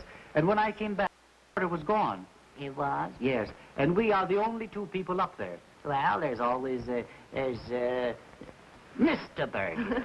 Do you realize what you've said? Yes, I do. Do you realize what you've done? I do. Well, that's the last straw. The man has called me a common thief. Now, listen, John, if I'd made a mistake, there's nothing. I want to apologize. There's nothing you can do, Mr. Bergen. The wrong is done. Now, listen. No. Listen, Charlie. I'll be glad to apologize. No. There's nothing you can do. All right, I'm sorry. I want to apologize. You do? Yes, I really don't think you took it. Don't you think I took it? I don't think so. Uh-huh. And I want to apologize. You do? Yes. Will you forgive me? Well, you won't mention it again? I'll never mention it again. All right. I'll forgive you. Thank you. Yes. Now that it's all settled, is it all right for me to keep the quarter? Well, I don't think that's very funny. You don't? No. Well, then why did you make me say it? Oh, I see. That kills him, yes. You're not so clever either, Mr. Bergen. Oh, I'm not. No. I can see your lips move. Oh, you... That burns him up, you know. About this when I get home. Yes, you will. Yes. Well, I'm sorry about that. Will you watch it, please? I will watch it, yes, yes. It spoils the illusion. Yes, I will. After all, there's no use of us both being dummies. No, Well, he's still got them laughing, hasn't he? The great Mr. Bergen. Oh, the ventriloquist, yes. Why, you went out with the bustle. All right. I can do that stuff myself. What are you doing down there, George? Oh, shoveling coal. Go ahead, top it. all right, all right. Well, where would you be without me? Yeah, well, where would you be without me? Yeah, well, you got me there. Yes, well, I'll show you where I would be. Yeah, you'd be selling papers. Oh, no, I wouldn't. Sit right over there. Oh, that's right. Kick me in the face. All right. Mortimer. Yeah, come right up here. Wouldn't you like to meet these people? There's some very charming girls here. This is Charlie. Isn't he funny? Disgusting. Mortimer, yeah, what is your last name? What? I see, what is your last name? Who, me? Yes, you. Mortimer. Yes, that's your first name. Yeah. Mortimer, All right, the last name. Mortimer. Mortimer. Yeah, well, that's the first name. Oh, yeah, that's very good. Mortimer, Oh, come on, don't you know your last name? well, I'm working on it. Oh, come on. I know it as well as I know my name. Yeah. Mortimer Snurd. Mortimer Snurd. That's me, all right. Yeah. Well, are you a city boy? No, I'm a country boy. A country boy. You work on a farm. Yeah. What do you raise? Oh, corn, potatoes, and stuff like that. I see. Well, then you must have rich soil. Hmm? I say you must have rich soil. Where? On the farm. Soil? Yes. What? Well, if you raise all those products. Yeah. Yes. Yes, what? I don't know. No. You must have rich soil, haven't you? Yeah. Rich soil? Yes.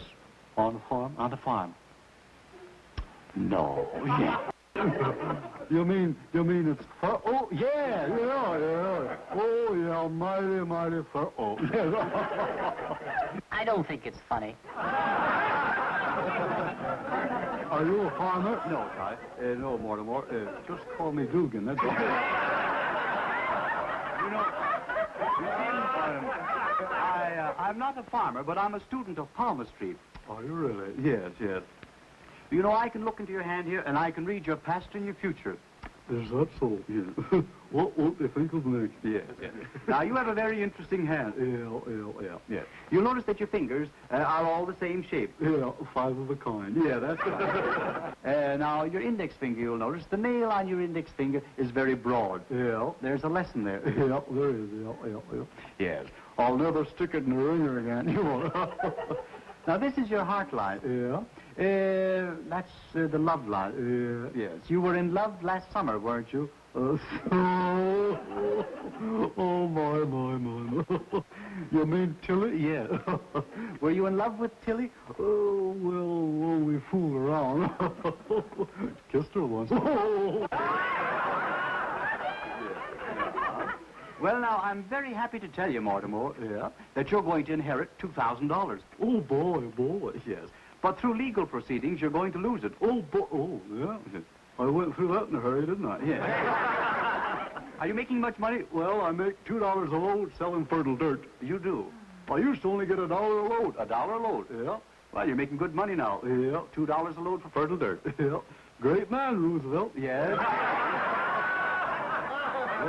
You've increased your product 100%. Yeah, and it's the same old stuff.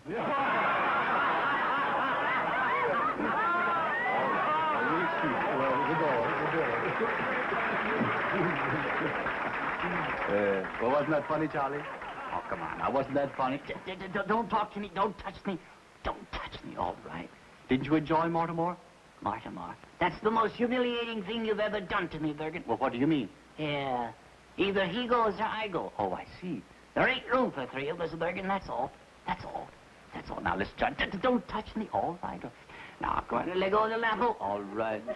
I'll clip you, so help me. I'll mow it down. Oh, you will. Yeah, yeah. Oh, you're not mad at me. Yes, I am. No, you're not. Yes, I am. No, you're not. Oh, yes, I am. It's a lovely suit you have on. Oh, you like it? I have a new tailor. And I'm mad at you. No, listen. No, Charlie. I want you to look at it. No, I don't want to look at it. Charlie. No, I can't stand it. Listen. No. Charlie, look at me.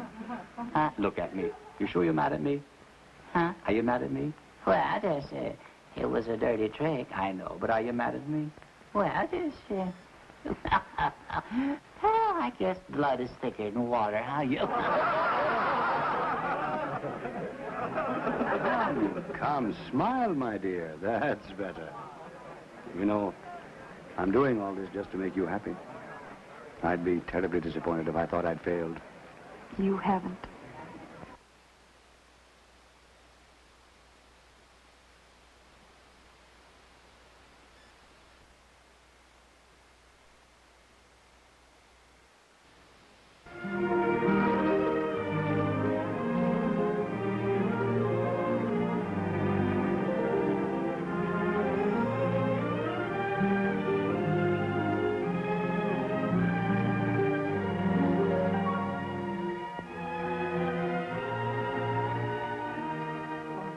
I love you. I came all this way hoping you'd ask me to marry you. I couldn't. But why not?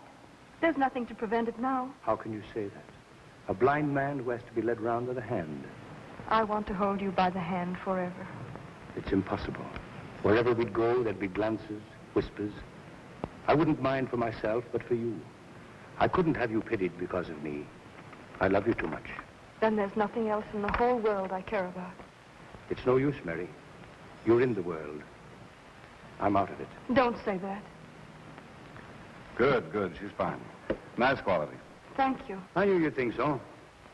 John, I can't tell you what a kick I got when I heard your voice. I'd give anything to see you do it. Why, Lou, I haven't done a play in 12 years. You know that. I couldn't even remember the lines. I'd risk it. However, I suppose it's useless to argue. Hollywood's got you. Miss Martin, I regret to say that I'm not doing anything more this year. Perhaps next season, if you're still available. But you mean to say you're not going to do this play? I've got to have a star in the man's part, John. If you won't do it, I can't think of anyone else. Couldn't you persuade him? Oh, no, I couldn't. Well, it's too bad for me and for you, too. Well, goodbye, Miss Martin. It was very nice, and I'm sure you'll have no trouble on Broadway. Thank you very much. John, why don't you stick around a while? Might recall some of your family's ancient glories. Remember when your mother and father did Romeo and Juliet together for 39 weeks? And your brother did Othello for 40? Seems a pity to think you're not going to carry on. You dog. Well, if you change your mind... Oh, it's too bad. You know, you two would be very good together. Goodbye. Goodbye, Miss Martin. Goodbye. Bye, Mr. Mannering. Bye, Joe. Would you like to do this play with me, Captain? Oh, I'd love to. But you mustn't. Not if you think it's wrong. Wrong? How can it be wrong? It's the least I can do for you. If you're going on the stage at all, it ought to be here, with me. You see up there? Second balcony. The end seat. That's where I sat when I was 10 years old. Saw my mother for the last time. That was a long time ago. Too long. Oh, but how well I remember that audience and their jewels and their ermines standing there cheering. And they will again soon for you, my dear. And when you've taken curtain call after curtain call, and they still want more of you, I'll come out and put my arm around you before the footlights. And I'll tell them, Catherine, I'll tell them who you are.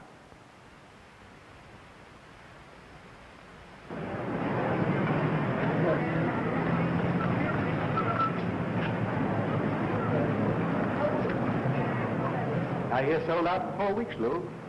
Pretty smart bringing Mannering back. I hope you'll say so in your reviews. How's the girl? Sensational. I mean as an actress. Well, that's what I mean. I thought she was Mannering's discovery.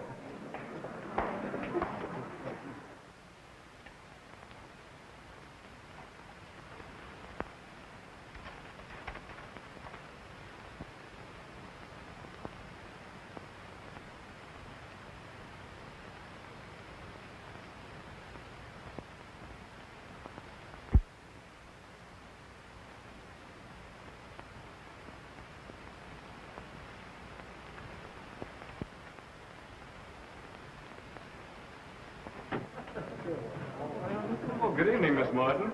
My, but you look... Thank you. I'm so excited I can hardly talk. And who is it? Oh, Johnny, you better call a half hour. Half hour, please. Highball glasses, cocktail glasses, cards. And have the table about 4 foot downstage. Oh, hello, Captain. Hello, Joe. Take a look at that house. It's sold out. Where shall I put these? Out in the hall. Is that the court he rehearsed with? Yes. Andrews, Yes, sir? how's Mr. Mannering? Is he here yet? No, miss. What? I've been here since 5:30. You know how he dreads a New York opening. He's always the last one in. Well, even so, half hour's been called. You better go and check on him. Very good, sir.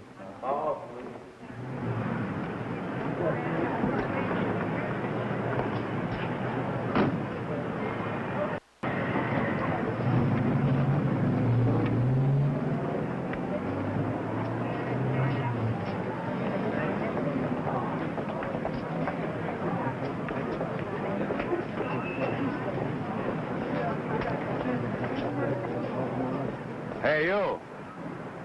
Yes, you. Come here.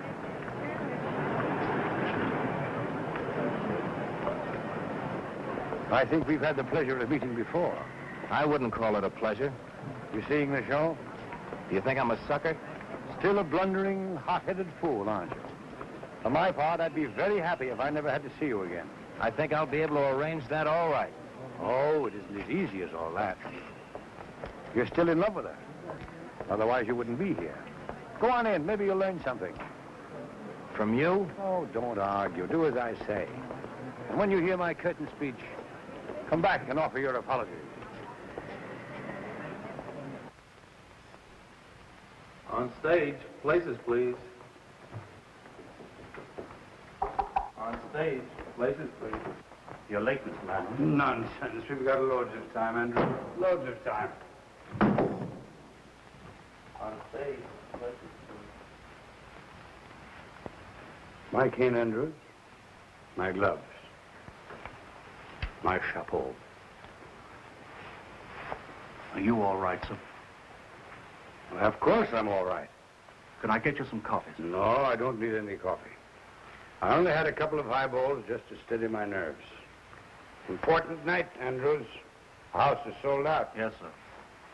Miss Martin in her dressing room? Yes, sir. Andrews, what's my first line?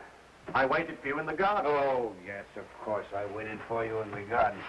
You know, Andrews, it's the strangest thing that I can never remember my first lines on opening night. Until I get on the stage, and then it all comes back to me. Mr. Manley. Oh, Andrews. You haven't too much time, sir. Andrews, now you treat me like a child. The act runs 6 minutes before I make my entrance. And in 6 minutes, I can make up for Dr. Jekyll and Mr. Hyde.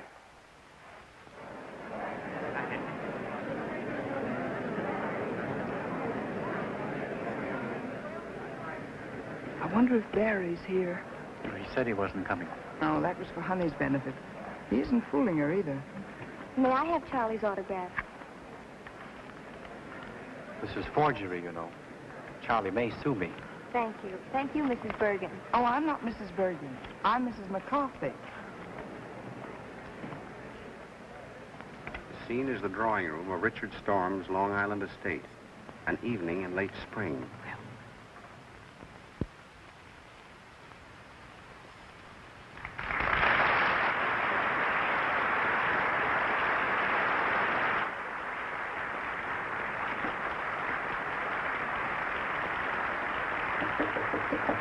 See who that is?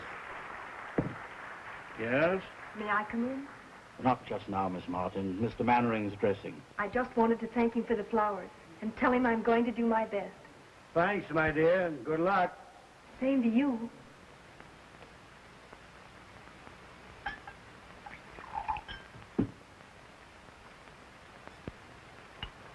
Bottle snatcher. My dear, it's too ghastly. I never even suspected anything until he brought her here. Brought who here, Charlotte? The house is full of people. Mary Draper. Good luck. Thanks, Joe. I need it. You don't know what tonight means to me.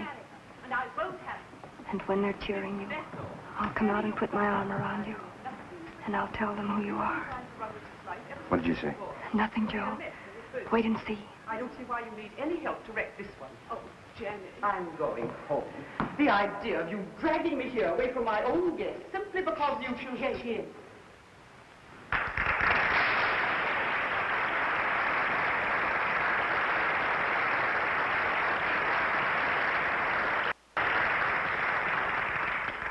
Miss Draper, Mrs. Stuyvesant, my aunt. How do you do? Richard has told me a great deal about you. Charlotte has told me a great deal about you. Forgive me for leaving you now. I've guests waiting. I'd like to have a cup of tea with you if you're still here tomorrow. I should love that. Goodbye, Jenny. Goodbye, Charlotte. Sorry I can't help. Au revoir, Miss Draper. Goodbye. Where is everybody? At supper. Richard, too. Miss Draper, I should like to have a talk with you. I'm going to be very frank. I wish you would. You're staying here. Mr. Mannering, on stage. Just a moment.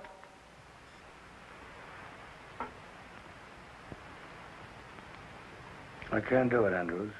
I can't do it. 10 years of those cursed pictures have done something to me.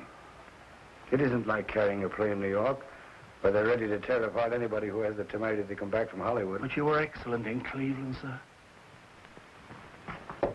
Mr. Mannering, please hurry. Give me that first line again, Andrews. I waited for you in the garden. Yes, I've got it.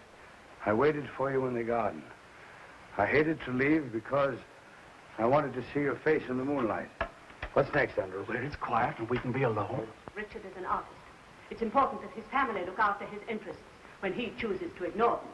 I'm sorry you don't like me, Miss Storm. Because I'm leaving here tonight and never coming back. And Richard is coming with me. Good luck, Mr. Mannering. You'll Thanks, regret Joe. that all your life. You're much too young for Richard. You're not suited to each other. That may be, but he loves me. And I love him. And there's nothing you can do or say that can change that. Don't be too sure of that.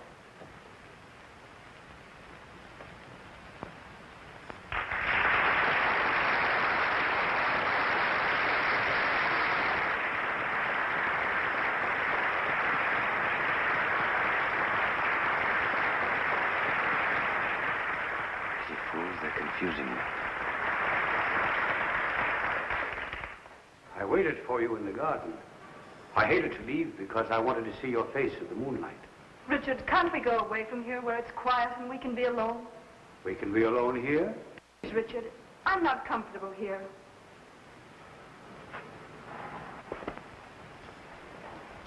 What's my next line? But Mary, this is my home. Mary, this is my home. I want you to love it as I do. Soon it will be all yours. We've a lot to talk over before that. Please, Richard, let's go. Whatever you say, my dear. I'll get my things and meet you in the car. What's the matter with him, Andrews? Just nervousness, that's all. You were very nice, miss. Oh, thank you, Andrews. Why, Richard, I didn't know you were down. The others have all gone to supper. Have they? What's happened? Did you ring, sir? Oh, yes, sir. Bring me my hat and coat, please, and have my car waiting. Yes, sir. Richard, you're not going out anywhere this evening, are you? Oh, yes. Yes, I'm going into town. Have you forgotten your guest? Yes?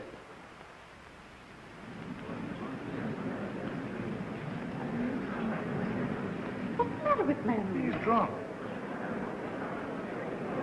Make my apologies. Can't you go in the morning? What's my next line? Charlotte, can't I even go into town? Charlotte, can't I even go into town without consulting you? Will you stop interfering in my life? Go on, take his coat. Your coat, sir. Will you put it on? Oh, thank you.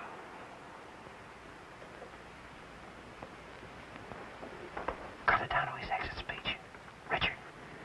Richard, you can't go on like this. I've stood it as long as I intend to. This girl's presence in this place it's an intolerable humiliation.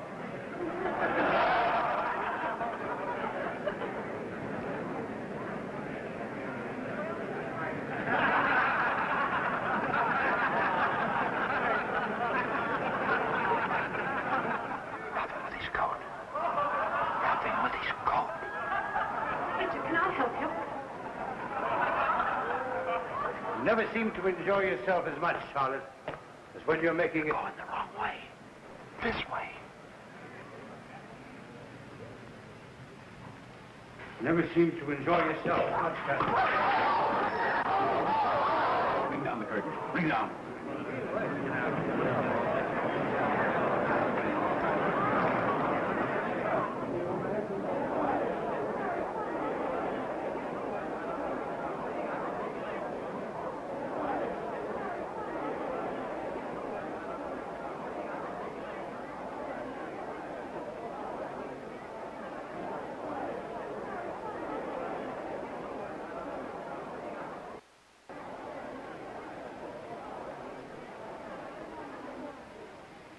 What's happened?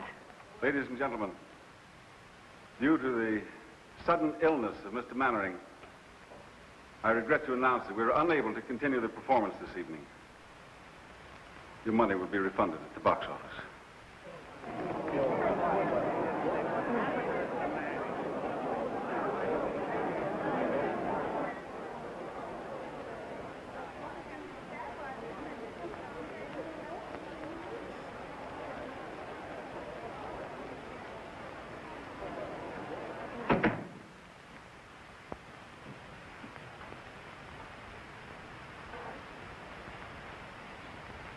Well,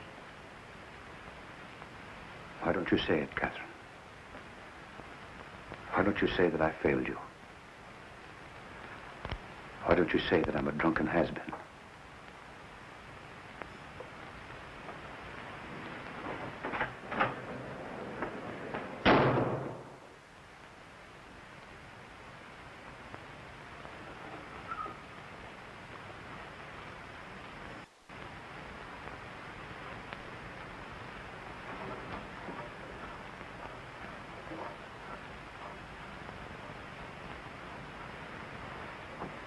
I'd stay here for a little while if I were you, sir. I wouldn't try to go out.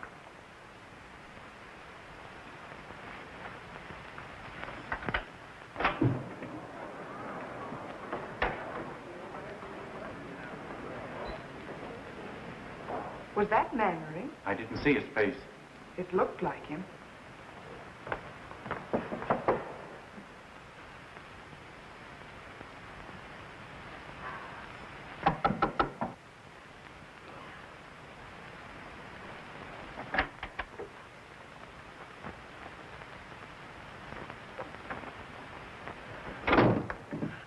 Well, you're the first to congratulate me.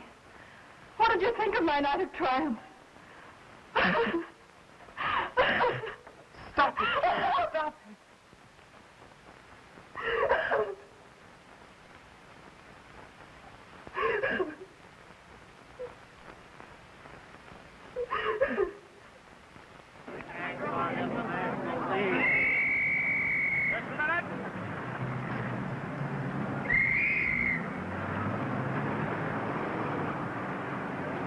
I can't imagine what happened.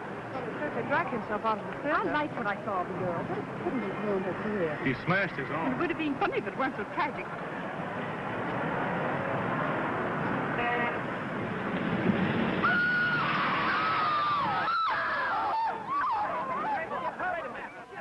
Yeah, it certainly was Mannering. I saw him myself.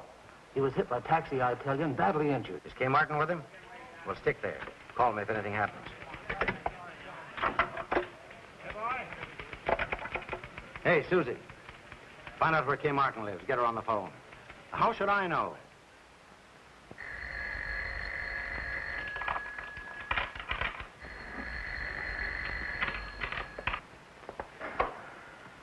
Where shall I put this stuff in the dressing room?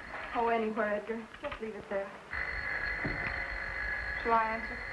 Please. Hello? Reporters. Miss Martin has nothing to say. She won't talk to any reporters. It's nearly 11, Edgar. I know. I've got to beat it. I'm on the air in a half hour. Good luck, Edgar. Thanks a lot for everything. Kay, if I could only tell you how sorry. All right, Lancelot, you've said your piece. Get going. You know what Charlie will do if you're late. What? He'll clip your Bergen. He'll mow you down. We'll do what we can. It's useless to operate. Opiates to relieve his pain is about all we can do for the present. Have you notified his family? Mr. Mannering has no family, sir. He keeps calling for someone named Catherine. Oh, yes, sir. Do you think he might see her, sir? Well, there's no reason why Mr. Mannering shouldn't do anything he wants to now. Thank you, sir. Well, Doctor. You know, the whole thing seems to resolve itself into... Listen, operator, I told you, Miss Martin isn't talking to anybody. No, not anybody. She has no statement to make. Pest. Oh, let them say anything they like. Everything that's nasty and mean has already been printed in all those gossip columns. What harm can they do me now? Oh, you mustn't feel like that, Kay. Oh, it's time for Edgar. Do you mind? Of course not. He'd never forgive us if we didn't listen in and tell him how bad he is.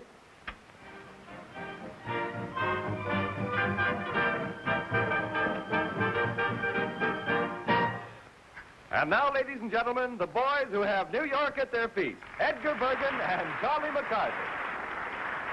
Mr. Bergen, before we continue with another broadcast, I want you to answer me one question. Do I get an increase in my allowance? After all, 75 cents a week isn't enough. What's that? I'm afraid we're not going to be very funny tonight, Mr. Bergen. I'm afraid not, Charlie. Ladies and gentlemen, will you forgive us for not being at our best this evening? Because a dear friend of ours, a great actor, met with a disaster. He opened in a new play tonight, his first appearance on Broadway in 12 years. Because he was nervous, he went up in his lines. And for the first time in a long and brilliant career, the curtain had to be rung down on John Mannering. Must have been a terrible blow to his pride. If only we could tell him that it didn't matter, that every man is entitled to one mouth, but we can't. Because 20 minutes after the curtain came down, John Mannering was struck by a taxi and is now lying close to death. Cora. If any of his friends are listening in, they ought to go to him. He's at the Midtown Hospital. Midtown Hospital. Get your coat. I'll take you.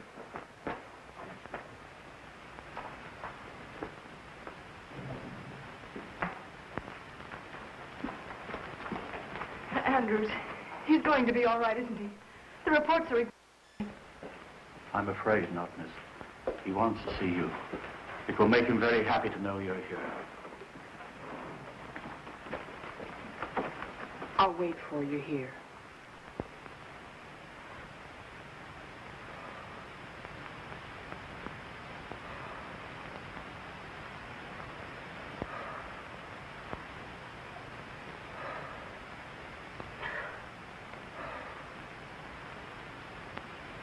Mr. Mannering. Andrews, call the reporters. Something I want to tell them. Should have done it long ago. Mr. Mannering, you were asking for Miss Martin. Yes, Andrews. Be sure. Be sure to tell her, if you see her, how much I love her. I'm here. Huh?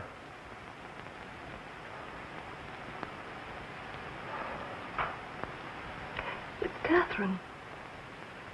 Oh, my darling. To think I could be selfish and cruel. Cruel. You, darling, you've made me happier than all the people I've ever known put together. You mustn't cry, dear. You mustn't cry. I didn't keep my promise, Catherine. I didn't tell them about you. It doesn't matter. But I'm going to. Andrews. Yes? The reporters. They're downstairs. Do you want them to come up now? Yes, yes. Bring them in. Very good. Hurry. You must be quiet now and rest. Darling, try to forgive me for being such a bad father. Oh, darling, you haven't. Never done it for you that a father should. Afraid to tell the world about you. But at least I can do that.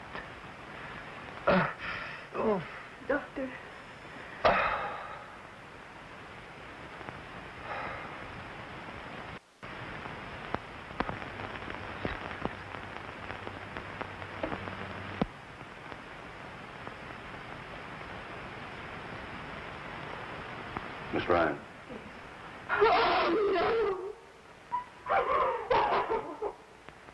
no. Just one moment, please.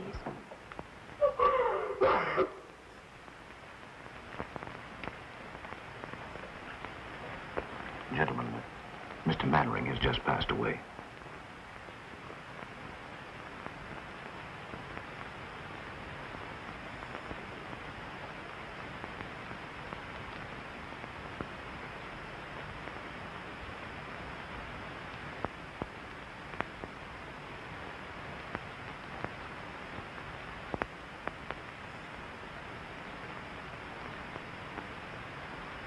It goes to the Pennsylvania station.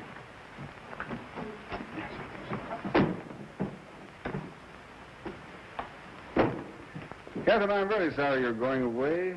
Why don't you stay here and do another play for me right away? I can't. Not while I'm still a Roman holiday for all the gossip columns. I'd feel I were capitalizing on his death. But he would have wanted you to go on. Well, maybe next year when they've forgotten all about me, I'll come back and try again. Well, whenever you do decide, let me know. Thanks. You've been very kind. If you want to make that train, you better hurry. Yes. All set, Kate? I think I have everything. Shall I take this? Please, will you? Mr. Bergen. Hello, Andrews. Mr. Woodstock. Andrews. Excuse me. Hello, Andrews. Miss Cora. Miss Martin, I was so afraid I'd missed you. You know I wouldn't go without seeing you. In going through Mr. Mannering's effects, I came across this letter of yours. I thought perhaps you'd like to keep it. My letter of introduction. Thank you, Andrews. You won't... Not if you don't want me to, miss. But don't you think it might be better for you? No, Andrews. No one would understand my waiting until now to announce it. If he had told, it would have been different, but if I were to tell now, it would only cause a lot more unpleasant publicity about him, and I don't want that. I understand. Allow me, sir. Thank you.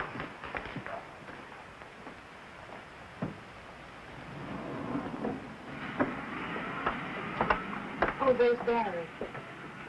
Oh, Miss Martin. Miss Martin, could we have a statement, please? Please, gentlemen, I have nothing What to are you say. planning on? Don't you know what to go?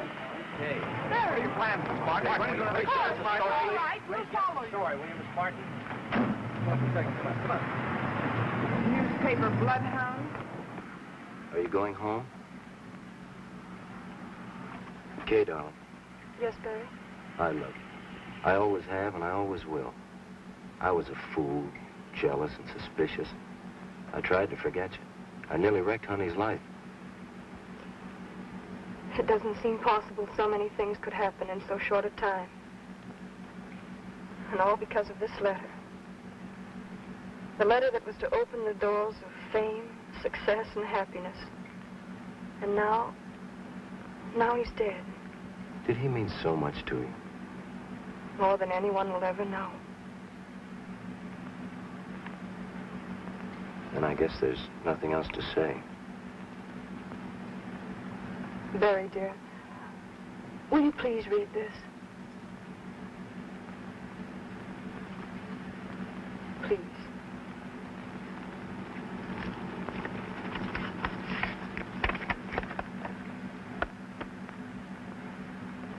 Edgar, tell him to hurry. We'll never get to the station in time. Yes, step on it. Oh, let's not bother. They'll never go there. You're pretty sure, aren't you? Listen, Cora, that boy and that girl clicked the first moment they looked at each other. It's that kind of a look that lasts until eternity. My, how poetic. Oh, shut up. Oh, come on. Edgar, is Charlie always going to come between us? Yeah, how do you like that? This is my car. Bergen bought it for me so I wouldn't have to be wrapped up in newspapers every time I went out. Oh, I'm sorry, Charlie, but you are in the way. Yeah. Mr. Bergen and I have things to discuss. Oh, you know. sure. Yeah. I suppose you want to sit on his lap, huh? Charlie, would you be good enough to... No, I wouldn't. All right, don't be a sap. As long as I'm between you, you're safe. Why, if I leave, she'll take you like Grant took Richmond. Join hands and chorus we will sing. There's a hot time in the old town tonight, my baby.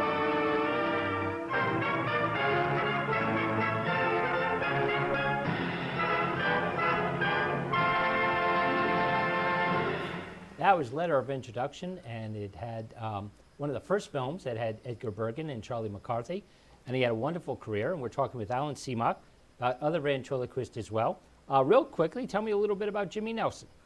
Jimmy Nelson is probably best known, other than a lot of appearances on the Ed Sullivan Show, for the commercials for Nestle's chocolate. Right.